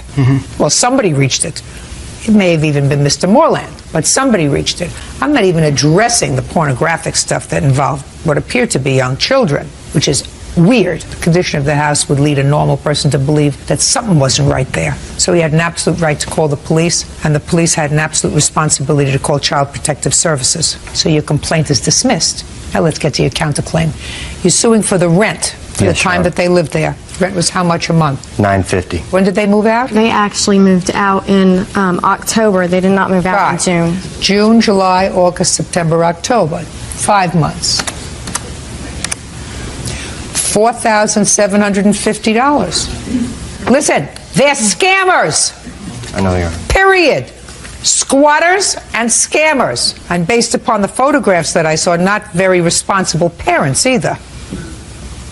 Now, you don't mind my not going into this grill that they allegedly took? I don't care about a grill. They owe you for rent. And how much did it cost you, Mr. Moreland and Miss Cooper, to get them out? Or did they just move? They eventually just moved, but trying to fix up the house after they left, we had to end up filing a bankruptcy because of the mortgage and everything else wasn't paid, and that cost us $4,200 just to file that. So you see, when you have a problem with your ex-wife and bills that built up during the divorce, and you go to scam somebody else, what happens is they get hurt. It's a trickle-down effect because they didn't have money to pay the mortgage because you didn't pay the rent and you refused to move out of the house. Perfect strangers had trouble. You ought to be ashamed of yourself, both of you. And I certainly think Child Protective Services should give another look to where you're living now. Where are you living now? Decatur Township. You know where that is, sir? I do, ma'am. Good. Judgment for the defendant on the counterclaim in the amount of $4,700. Claim is dismissed. That's all. 27-year-old Tina Soundtress is suing her ex-boyfriend, 26-year-old Alvaro Macias, for the cost of a digital camera and the accessories. Tina says Alvaro's neglect caused the camera to be stolen. Miss Soundtress, Mr. Macias used to be your boyfriend, then you broke up, then he was your friend, and according to your complaint, you allowed him to borrow a camera of yours. Right. And unfortunately, the camera was lost or stolen while it was in his possession. You want a new camera. Right. Mr. Macias says, I offered her a camera, the same kind of camera that she had. She didn't want that. She wants a different model that's twice as expensive as the one that I borrowed. Is that true? They don't make the same model as the camera anymore that I Well, had. tell me about the camera that you let him borrow, because clearly he's responsible. The only issue is, what is he responsible for? Well, I loaned him the camera, a lens, the case, and the memory card. How much did you pay for it when you purchased it? It was around $1,200. You have the receipt? Yes, I do. Let me see it. That's for the camera, and this is for the case. They don't make the same model anymore. So? So I wouldn't be able to get the camera, so I feel that I should be allowed the model that replaces my camera. No, darling. No. Let us say that he borrowed your 1987 Chevy Camaro, and he damaged the car so that you couldn't drive it. But they don't make a 1987 Chevy Camaro anymore. You don't get a 2006 Chevy. Do you understand? Yeah, I understand. Does that make it simple for you? Mm-hmm. Good. Okay, so now I'll hear you. I do a lot of different things. I'm not interested in what. well- In the fact that she had a relatively new camera, she lent it to you, either through your own negligence, because if the camera was in your possession at all times, it wouldn't have gotten stolen and it wouldn't have gotten lost. Yes. All right. Now, you're not responsible to buy her a brand new Cadillac. You're responsible to replace it or give her the money that she spent for it. But let me explain to you what happened. I don't care what happened. Does it matter what she said to me? No. She's suing you. You're going to tell me she said, forget it, I don't use it anymore? Yes. I don't care. Now she changed her mind. That's what women do. They change her mind. Men don't ask for directions. Women change their mind. I work for a newspaper, and I also do a radio show. Me and my business partner went to New York for a conference, all right? It's a Latin rap conference. She's a fan of the music. I don't care. I don't care. She bought the camera with her own money, and you lost it. Now you have to replace it. And I did. I worked for a newspaper. We went over there to take all these pictures. I told him, watch the camera. It was the end of an artist showcase. And I went to get all this other stuff. Listen to me. I'm not interested in how it got stolen and how it got lost. It's your responsibility. How many times do I have to say that? Okay, but I did. When I got back, I told her what happened, okay? I said, let me figure something out, because it's a lot of money. That's an expensive camera. I had told her, don't get that camera, because it's too expensive, okay? But anyways, that's not the point. I told her, I'd figure Listen to me! Just tell me things that are the point. It's very late and I'm hungry. It's lunchtime. All right. So I want you to just tell me the point. All right, the newspaper I work for, I managed to get them to give me this camera. I have the same exact camera at the newspaper. I talked to them. Just a minute. The same exact model. Listen to me. You have a brand new, same camera that she purchased. Is that what you're telling me? It's not brand new. Judgment for the plaintiff in the amount of $1,225. That's all. Get out. 17-year-old Tomas Plancarte Benson says former friend Daniel Tingen cheated him out of $200. Daniel claims he and Tomas were partners in a bank scam. Mrs. Benson, this is your son. Mr. and Mrs. Naylor, your son, and it is your claim, Miss Benson, that the defendant's son defrauded your son out of a couple of $100. That's correct. By some sort of scam with your son's ATM card. Mr. and Mrs. Naylor say that this was not a scam by their son, but sort of a thing that both boys did because they wanted some money, and your son is just not prepared to fess up that he was complicit in this little scam. So he's blamed their son. Okay. So why don't the parents sit down for a second, because they weren't there, they don't know what happened. The only two people that know what happened are these two people who were standing in front of me. Your first name is what? Tomas. And yours? Daniel. Daniel, how long have you and Tomas been friends? For a couple of years now. So why don't you tell me, Tomas, your version of what happened and when it happened? All right. This situation all started on January 23rd of this year when I had lent Mr. Tingen $40 from my own bank account. Where were you when he asked you for the money? I was at home. And where was the money? It was in my bank account. And where was he? At his house, I presume, yeah. Well, how did he contact you, sir? Yeah, he called me. He had called me from his house. And said what? And said he needed $20. The first time. There's two transactions here. One earlier in the evening and then one later. And Look at me, sir. I'm trying to collect myself. I'm very nervous. He called you once and said, I need $20, not 40. It's 40. He asked me for 40 altogether. The first time he said he needed money for... Mr. Benson, you're tripping all over yourself, sir. Look at me. You're tripping all over yourself, Tomas. I'm very sorry. I'm very nervous. Get unnervous, Mr. Benson. It's very hard. Sorry. He called you in your house on Yes. January 23rd and said, I need... $20 first. Okay. And you said... Okay. I didn't ask him what he needed it for. I That's didn't not ask none of you. my And then business. what did you do? Did you say, I'll meet you at my bank? Come over, I have... I said I'd meet him halfway there. Like, there's a street that we meet at, and then we head to my bank. So you went to your bank on January 23rd and took out $20. Yeah, just $20 first. And you gave it to him. Yeah. Okay. Go ahead.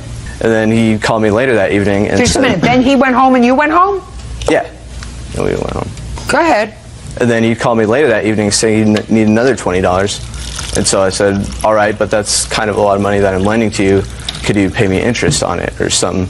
And he agreed $10 interest, which would make it $50. And that was our agreement. And the way he was going to pay me back was getting a check from his grandma in the amount of $250 later that week. He was supposed to be getting this check. So then we agreed that I would cash this check through my bank. Then afterwards, I waited till for... Look at me. Don't look there. I'm sorry. So then I was going to wait for a call from him. And then I finally got the call on February 2nd, Wednesday. And he said that he finally got his check from his grandma. And we'd met up and we headed to my bank. And I looked at the check and it was in the amount of $250. I signed my name to pay to the order of Tomas Benson. I have all this information right here. I have all this evidence. I didn't ask you for anything. I asked you to tell me the story. All right, we headed to my bank. I had looked at the check, seen that it was in the right amount. You told me about that already. Yeah, and then I put it in the envelope, put it on the ledge, grabbed my wallet to get my bank card out to the bank, put it in the machine, typed in the amount, $250 deposit, and sometime between that time, I believe that he had switched the envelope. He took an envelope with the check in it, and he... Don't tell me what you believe, sir. I'm not interested what you believe. But yeah, I put it on the ledge. I typed in that I would deposit it. You told me that already. Yeah, I know. I'm telling you. Don't tell me again. I have a very good memory. Then I put the envelope into the bank, and then I withdrew $200 from my own account, and I gave it to him then, because I thought the $50 was supposed to be mine, and then I'd give him $200 out of my own bank to make it even. And then afterwards, we just parted ways. Subsequently, you advised that they had no envelope, they had no check, they had no nothing, and your bank account became overdrawn. Is that right? No, I had money in my account. Okay, but you were advised then that the account never was credited with $250 in that check. Is that right? Yeah. Okay, good. So you thought that was a big scam. Mr. Benson, after you gave him the $200 in cash, where did you go? Back to my house. Where did he go? I'm not very sure. Okay, go. Let's start with January 23rd with the two $20 bills. That's not true. He never loaned me $20 two times. That's not true at all. I have statements here. You don't have a bank statement showing that you lent him $20 twice? You have a bank but I statement have that they withdrew $20? two withdrawals for the amount of $20. So what? He says you never lent him any money. Well, That's I what can he show says. you my bank statements here. They show there's 2 transactions on that day. I believe that there are 2 transactions on that day, sir. Could I But you show have no proof. I believe that there were 2 transactions on January 23rd. There is absolutely nothing to suggest that those 2 transactions had anything to do with him, other than your testimony. Is that right? Is that right? I guess, yes. Good. Go ahead. Okay, on January 27th, when he did pull up the $200, we both split the $200 with that. I was supposed to give him $50 later for it. Just a second. You're getting ahead of yourself, Daniel. On the 27th, what happened? Okay, me and Thomas met up. We had an idea. We were going to go deposit a slip with no check in it. We both knew what we were doing. Just a second. On the 27th, you were going to deposit a slip. Yes. Just a deposit slip. Yes. Whose idea was this? It was both of ours. So you were going to put in just a deposit slip with no check. Yes. Draw out $200, but you would owe him $150. $50 of that was interest. Yes. Which I would have to pay later. What made you and the defendant get together with this little scheme? Because we wanted money to go out and party that night. What night? That night that we did it. I'm not quite sure what day it was, February 2nd, I guess. Did you go out afterwards? Yes. The 2 of you? Yes. Where did you go? Just to people's houses and stuff. Well, what'd you need money for? To buy stuff. Drugs? Go out and party. No, not drugs. What? Alcohol. Did you go to mutual friends' houses? Look at me. Did you go to mutual friends' houses? Yes and no. What do you mean yes and no? Well, I didn't know some of the people. We went over to somebody else's house. I didn't know. We went over to one of my buddies' house that we both knew. What's his name? Josh. Your Honor, I was barred from the premises of Cherry Park Apartments, so I could not go over to Joshua's house. Why were you barred from there? Because of an incident with my brother. No, he got kicked out because they found out that he was dealing. Dealing what? Drugs. No, I had actually been barred because I had a fight with my older brother who also lived in the apartments. Tomas, if something doesn't make sense, it's usually not true.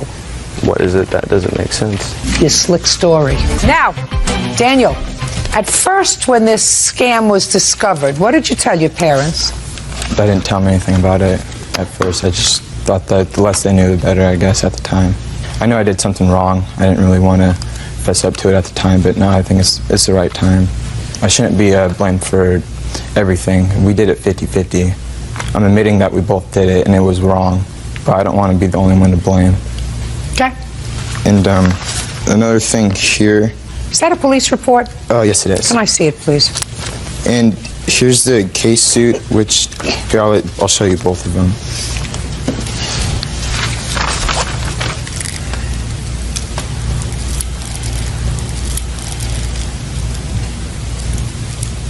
Miss Benson, is your son on probation? No, he's not. Had he been?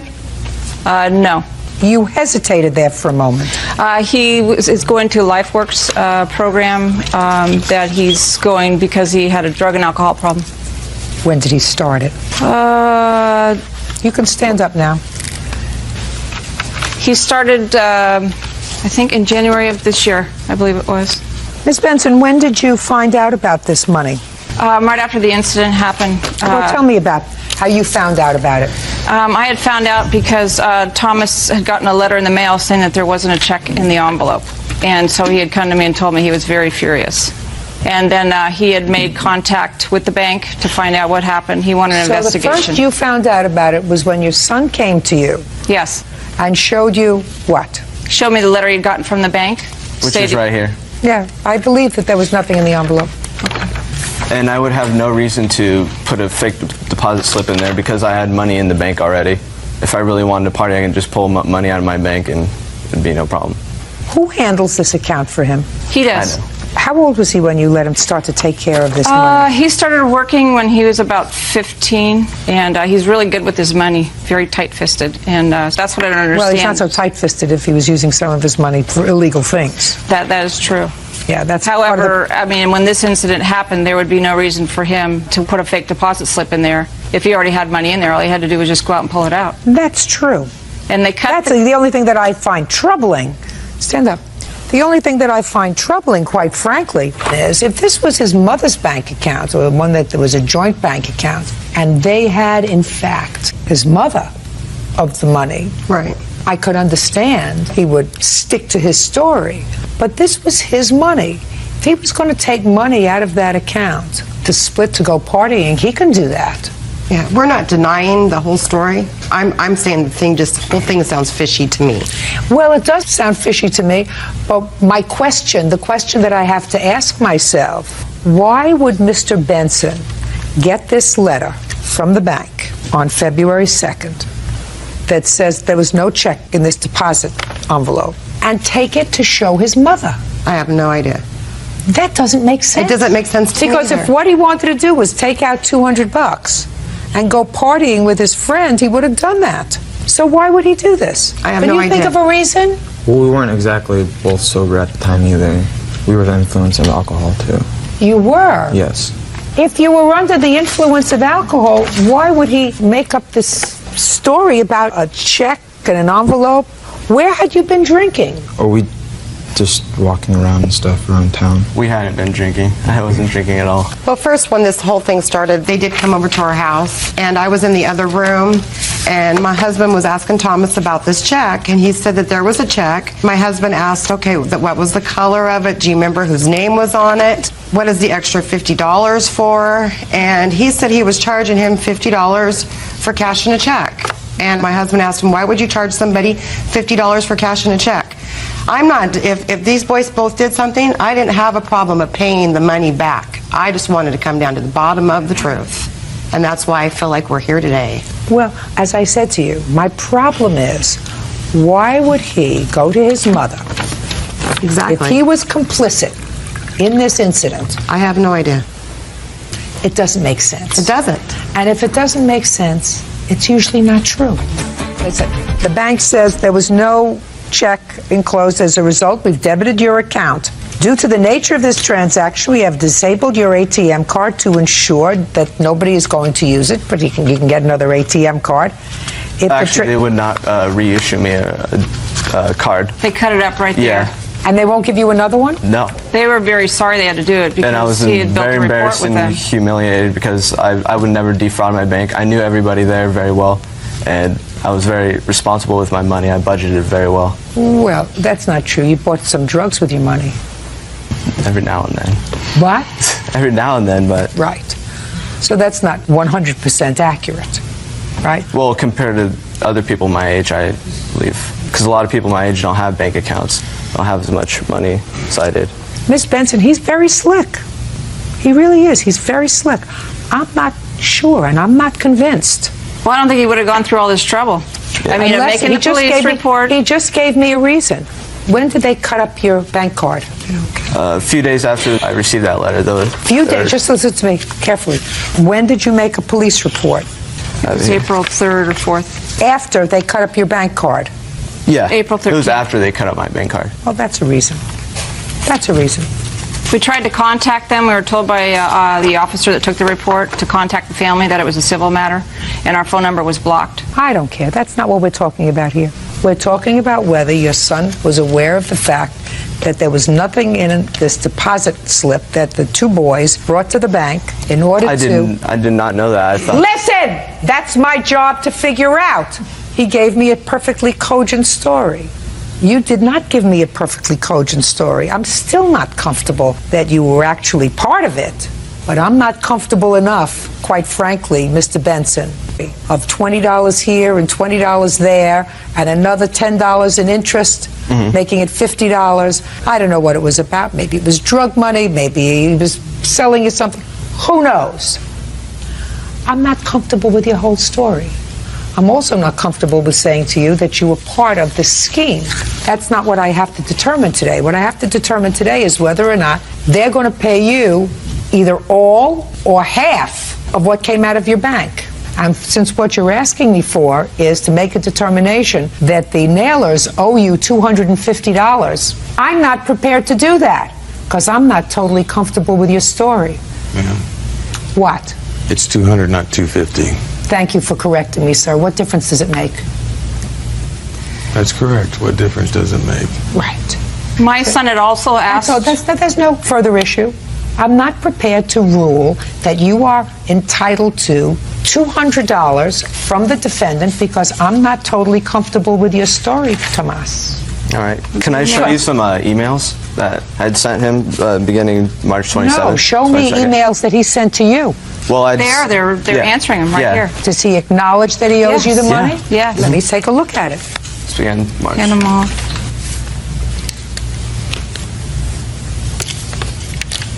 This was on the... Shh.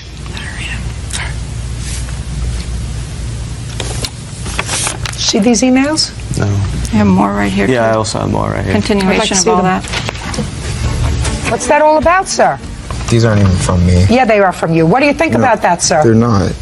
Seriously, they're not from me. Who's Rob's dad? Robert was his next door neighbor. And what kind of work does he do for Rob's dad? Who? I'm sorry, Your who? son. He does. They can do yard work for him. And has he done that in the past? Yes. Yes. That's what it says there.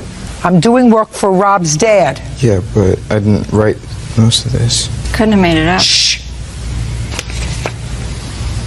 Got it? Look at me, Mr. and Mrs. Naylor.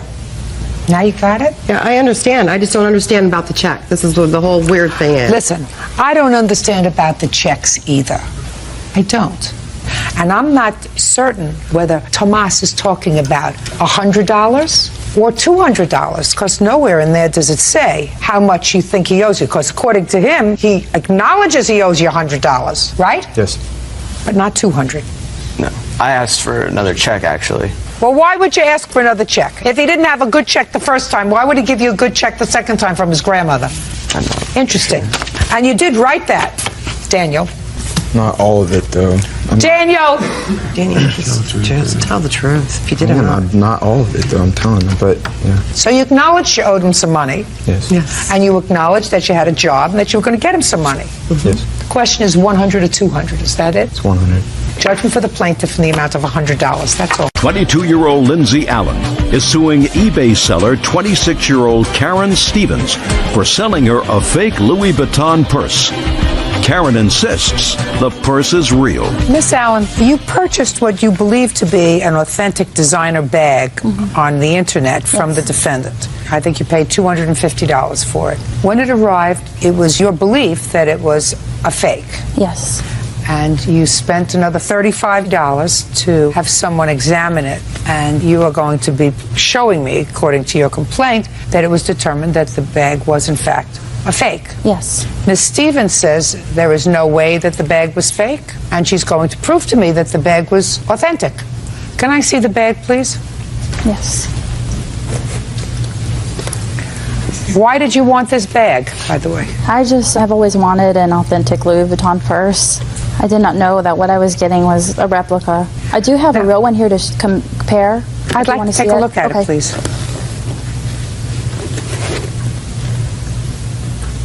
The serial number on the authentic one is underneath the pouch. This pouch? Yeah, the interior pouch, right underneath it. Oh, you would never know that unless you looked very carefully. And there's no serial number on the replica as well. As you can see also, the stitching is uneven. In authentic Louis Vuitton purses, the stitching is usually close to perfect. There are several things that are different. Yes. There is no authentication on the lock, and there is an authentication on the lock on this one. Have you ever examined a real one as compared to this one? Yes. Okay. Ms. Stevens, what do you do for a living? I'm a stay-at-home mom, and I sell on eBay. Where did you get this bag from? My mom.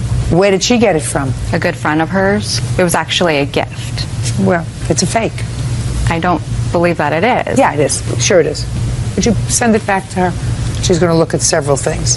First of all, she's going to look at the piping. She's going to look at the serial numbers inside. She's going to look at the lock. First, take a look at the lock on both. Take a look at the lock on the real one. Turn it over. One also has a serial number on the bottom. The one that you sold her does not. Yes. Now open up the real one. Open up the flap, and you'll see a serial number underneath the flap. See the serial number? Yes. Open up yours.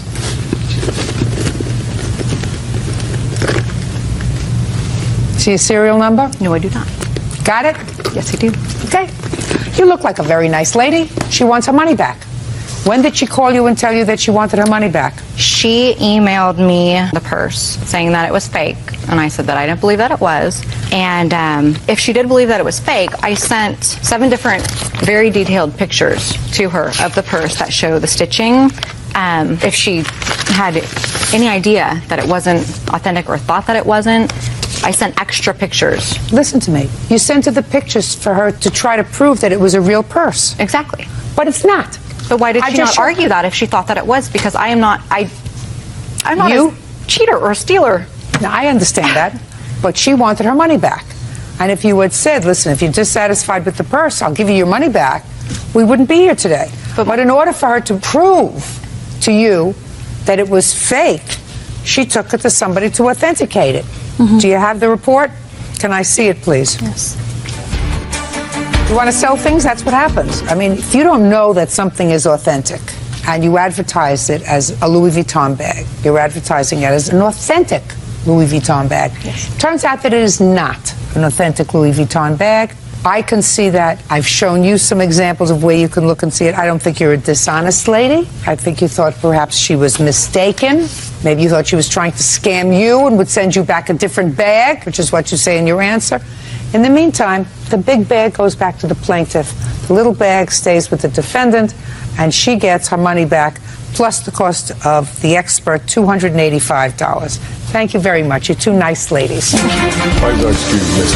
23-year-old Crystal Howell is suing her neighbor, Rory Bays, for money owed on a 1989 Mitsubishi Montero she sold him. Rory claims it was never a legal sale. Miss Howell, you sold the defendant a used car. Correct. for $1,900. That is correct. He paid you, according to you, $900, and the understanding was he was going to make payments for the rest, the other $1,000. Within a relatively short period of time, the engine blew up in this car. What year car was it? It was an 89. However, I would like to point out that at the time he bought the vehicle, he was aware of... Just don't tell me what he was aware of. Okay. You can't tell me what he was aware of. Can I tell you what I told him? No. Okay. What you can do is you can show me a bill of sale. Yes. Would that be the title? Or I have a contract, a bill of sale. Written agreement. There you go. So this is a 1989 car, which is now 18 years old. And you sold it to him for $1,900. And he says Arbla is responsible for the purchase of this 1989 Mitsubishi, payments, what the delivery payment was, and how they were supposed to be made, the rest of the payments when they were supposed to be made. Nothing about the condition of the car, nothing. That's all it says. So you can't tell me what you told him, you can't tell me what he knew, you can't tell me anything else, because anything else should have been in this contract. Do you understand? Law does not permit you to go outside the four corners of this contract. So you were selling him this car. It blew up after a... No, not as is. You did not say that here. Do you understand that? Good. So the car blew up, but that still doesn't relieve you, sir, of the obligation of paying for the car. Do you understand that? Yes, ma'am. Except you say that she didn't have clear title to sell you the car. No, ma'am, she didn't. That when the car blew up, you went to try to take it to a salvage for the purpose of... Put your hand down. For the purpose of getting some money, so you were going to pay for it. Correct. And you didn't have clear title to the car. Correct. May I interject? Yes. The person that I purchased it for never took his name off the title, which I was unaware of, because the automobile then he's that I absolutely right. You did not give him clear title. But listen to me. Automobile dealership that I purchased it from is responsible for transferring the title. Listen to me. What he's saying is, and he's absolutely right. I have a copy of the lien right here, ma'am. I'd like to see it. You did not have clear title to sell him this car. However, I will say that when I purchased the vehicle, I had owned that car for 6 years. I purchased it off 3 years before selling it to Rory. Hugh is the lien holder. He was the gentleman that I purchased the car from. Miss Howell, I owe him no money. What I'm telling you is you did not give him clear title to this car. I was unaware of that. How much did you pay for it? I paid $2,900 to $3,500. I'm not positive of the amount. Let's say you paid $2,900 for it. You sold it to him for $1,900. You got $900 from him, which means you had the car for 6 years or so, and it cost you $2,000. Do you understand what I'm saying? I feel badly at all dismissing your claim. But not at all. Because this agreement that you just gave me is void because you had no right to sell him the car. And I don't care what you put in it in order to maintain it. He had a brand new motor. May I please call my father as a witness? Miss Howell. Yes. Is he going to tell me that there wasn't a lien on the car? No. Then I'm not interested in what he has to say. Thank you very much. Your case is dismissed. Housekeeper Nita Bayer is suing former employer Kendra Hall for damages resulting from an injury she sustained in Kendra's home.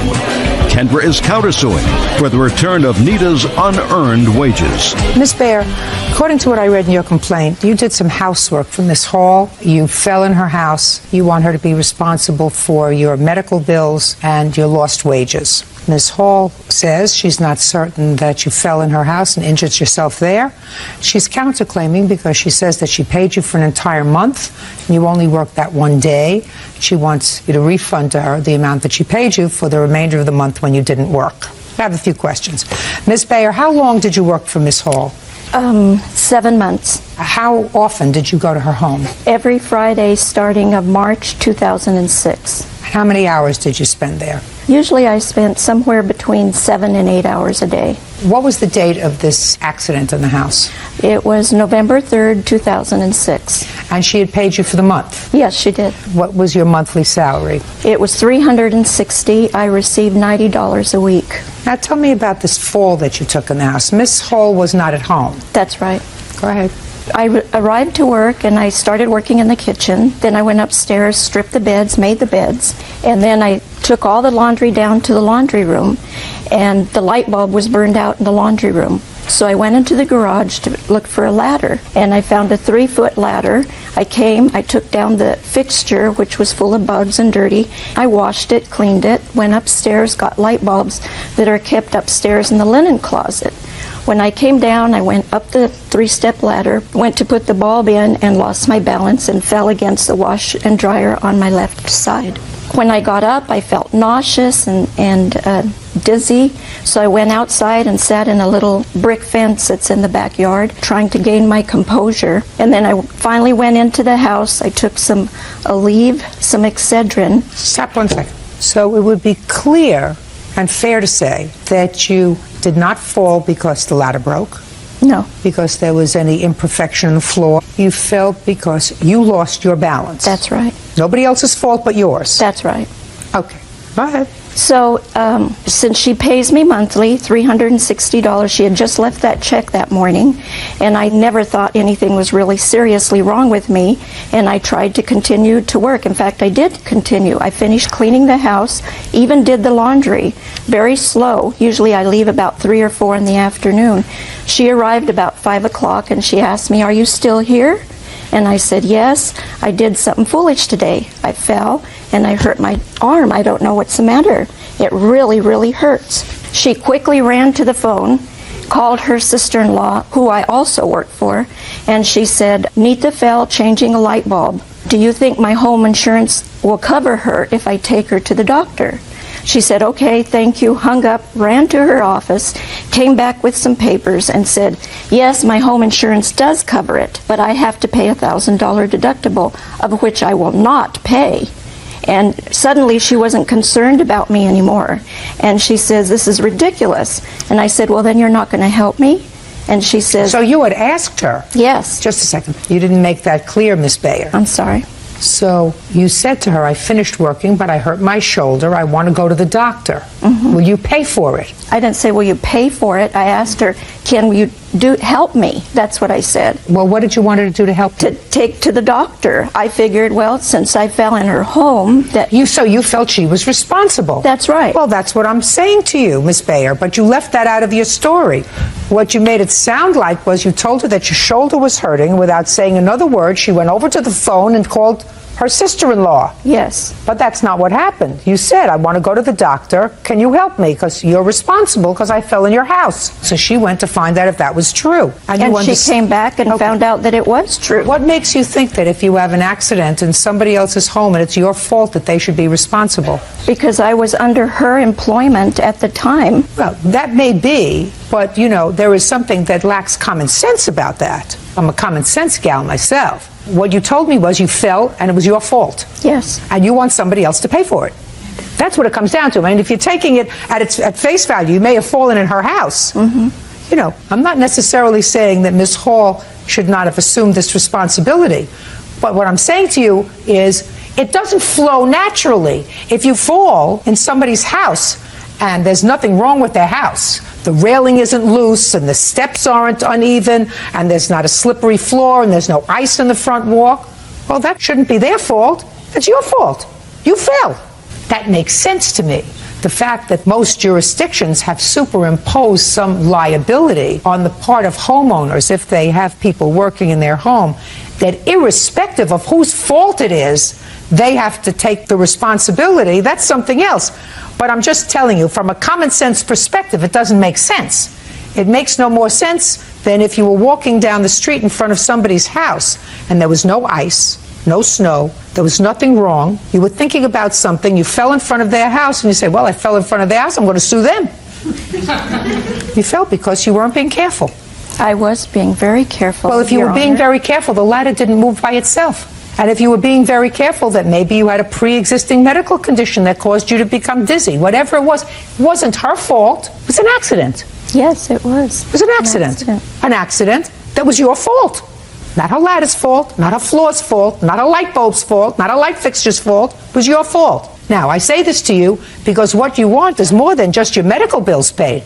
You want medical bills and lost earnings and lost wages. Why should she pay for that? It is still an ongoing problem, Your Honor. I have proof here. It's your ongoing problem. That's true. Not her ongoing problem, it's your ongoing problem. And if what you're saying is that she should have taken care of the medical bills because she didn't want to pay the deductible, listen, she fell in your house. You know what the parameters are, right? Yes. That's what the law superimposes on you. I happen to think it's ridiculous. It doesn't make sense to me. But that's what the law says. I understand that. Can I please tell you Sure. the side of the story that I believe to be the truth? Very Yeah, similar. But let me tell you something. Don't go to where you don't think that she was injured, because she's got things that she's prepared to show me that she hurt her rotator cuff when she fell. She was injured. Where? I'm not sure, because when I came home from work that day, I put my things down, got my kids in the house as I always do, and she continued to work. And I didn't run to the phone and run to anywhere. She insisted, I'm hurting. Do you have insurance? I'm like, what? I was in shock. Well, and don't be in shock. She fell off the ladder, changing a light bulb in your house. This is what she's telling me, okay? I don't know this. I really don't. Because Well, you aren't home. she kept working. She told me she's that. working, and she's a hard worker. She told me that. is. But what I don't like is that I did not say I would not pay. She told me later on the phone, you should have just paid the $1,000. I called my insurance company to see. I said, well, I don't know if there's a deductible. I'll find out. We'll take care of this. Oh, don't worry about it. I'll go to county where my husband goes. Her husband's very ill. He goes to county hospital for treatment. This is what she told me. That's why I dropped it. Later, her daughter calls me. My mother, she's going to need surgery, possibly. I'm like, what has this got to do with me? Okay, well, that's what it has to do with you. Where are the medical bills that you paid? Okay. Your total medical bills so far are $1,047. I don't know what this is. I totaled everything up, lost wages, the doctor bill. I'm not giving you any and credit for lost wages, madam. Okay. I believe that you should pay your medical expenses. But you were paid already for the full month when you didn't work. Is that right? On that paper in the blue I highlighted, I deducted the $270 Well, that I know, owed but you her. deducted it from $3,000. Right. I'm deducting it from the $1,047. $777. Now, it's $777 that your insurance company is not going to pay because you have a $1,000 deductible. It's your option to have $1,000 deductible, right? You could pay more insurance and have less deductible. You choose to be a self-insurer for the first $1,000. Are you following me? You look at me like I'm talking another language. No. Right, but you got it, right? I got it. You got it. You owe her $777. Sounds to me it's fair and reasonable. I don't think you're responsible for the fact that she's not working. And you haven't worked since November? No, I haven't. Well, who knows when you're going to be able to go back to work? Well, that's why I was asking for the lost wages to cover the existing bills that She's it not has. responsible for your negligence. Okay. Judgment for the plaintiff in the amount of $777. That's all. Thank you. Maria Prieto claims her son's former friend, James Alfter, started a fire in her home while trying to grow marijuana. Ms. Prieto, you rented a house to the defendant. That's correct. And it is your claim that he is responsible for a fire in your home that resulted in damage. Some of the damage was covered by insurance, but a great deal of it was not covered by insurance, and you want him to pay the balance. That's correct. Your out-of-pocket expenses. Mr. Alfter? Mm-hmm. Is that the way you pronounce your name? Yes, ma'am.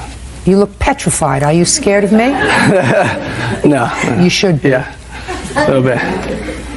Mr. Alfter says that your homeowner's insurance should have covered whatever losses there were. He wasn't doing anything wrong, and it was just an accident.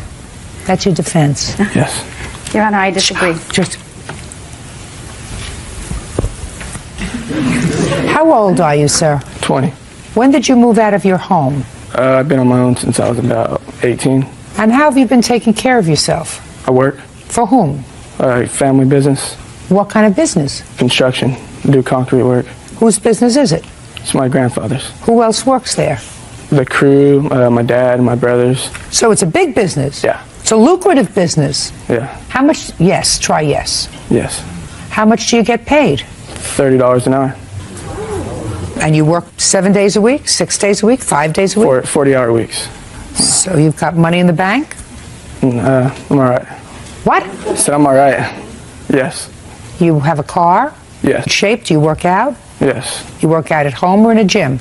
The gym. You have a gym membership? Yes.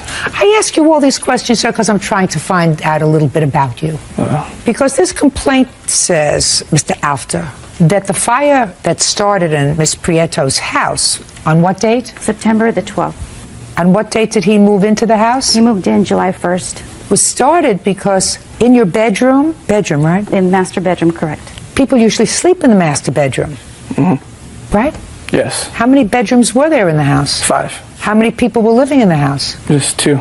You and who else? Me and my roommate. Male or female? No. So that those were 2 bedrooms. You don't spend the night with your roommate, right? You each have your own bedroom. Yeah. Right? Yeah. Right? Yes. But I guess you didn't want you or your roommate to get the master bedrooms, because then it would be unequal, so that you each stayed in other bedrooms. Yes. And you were using your master bedroom to grow marijuana. You actually hadn't brought in the plants yet, according to the complaint and the answer, but it was all set up with a whole bunch of lights, right? Yes, there's equipment. I mean, you weren't planning on shooting a film in there, were you? No. You were going to grow marijuana. Yes. What were you going to do with it when you grew it? Well, I have anxiety, and I was going to try to get my card, cannabis card. You have anxiety? Yeah. You ain't seen nothing yet. Your parents are alive? Yes. Did they know you were coming here today? Yes. Did they know that 10 million people were going to be watching you today? Yes. Did they offer you any warning, sir? Yes. And I know that it's not relevant to the case, but I, because I am a mother, would like to know what your parents said to you. They told me I better learn my lesson. Both of them? Yes. Sounds like my kind of people. Who do you expect to pay for these damages that weren't covered by Miss Prieto's insurance as a result of your lunacy in trying to start a marijuana farm in her house? Myself. Right. So why didn't you just pay her, sir? Why did you force her to come here? You know, I mean, I know that she looks lovely and she appears to be a very nice lady, but why didn't you just say, I'm really sorry, I acted like an idiot, I'm 20 years old, I'm not fully grown up yet, you know, just help me out here. It'll never happen again. I'm going to cut my hair so I can see, you know, all of those things. The sum, that amount that she wanted was pretty high. I thought the insurance would have covered it, but I was going to pay the deductible. Yeah, but the insurance company didn't, for instance, pay for all the landscaping around the house that was singed. But when I moved in the house, the land or the landscaping wasn't too caught up. May not have been too caught up. What about the fact that she didn't have the use of her house for a while? Yeah. Yeah, I know, that's my fault. So who should pay for that? Myself. Yes, ma'am. Can I see the bills, please? Sure. And I have the pictures also. Should have listened to your parents, Mr. After. Father's a pretty tough guy? Yeah. Are you using your real name today, sir? Yes. Is your father's last name the same as yours? Yes. Look what you did to her house. Bird, look what he did to her house.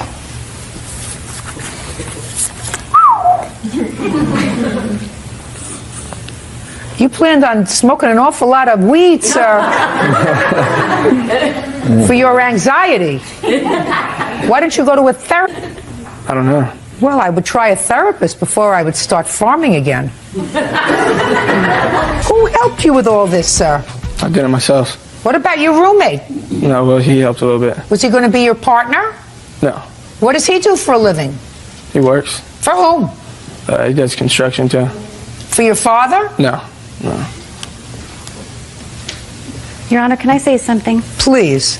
Okay, as far as all that equipment he purchased, and it was worth over supposedly $6,000, and he didn't have money to pay the rent. So he had money to go out there and buy all that, plus, you know, start his little lab thing. But on the other hand, he's making $30 an hour, and he could have just stepped up to the plate and said, I'm going to pay you. Even payments. I said, can you make payments? And he's like, yeah, I will. Never followed through. He's very anxious because he's not smart.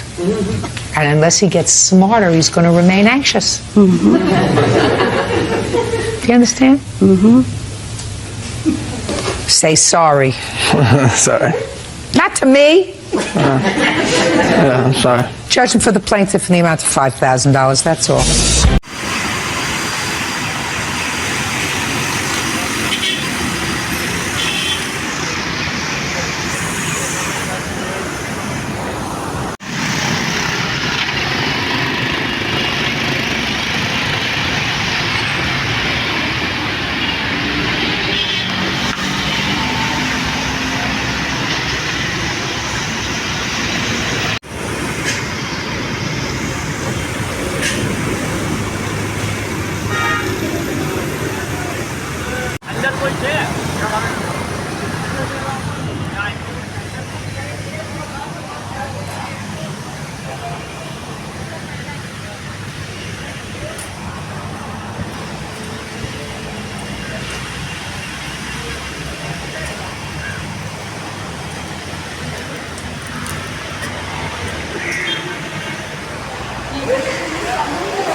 camera is coming. देख बस एक चीज note कर note कितना एक अच्छा ना इधर ये जगह कितना देख सीधा हार्ड शॉट पे देख बॉल पिचिंग नहीं करना है जाकर you can see the cracks on the pitch. This is not working. This is the extra area.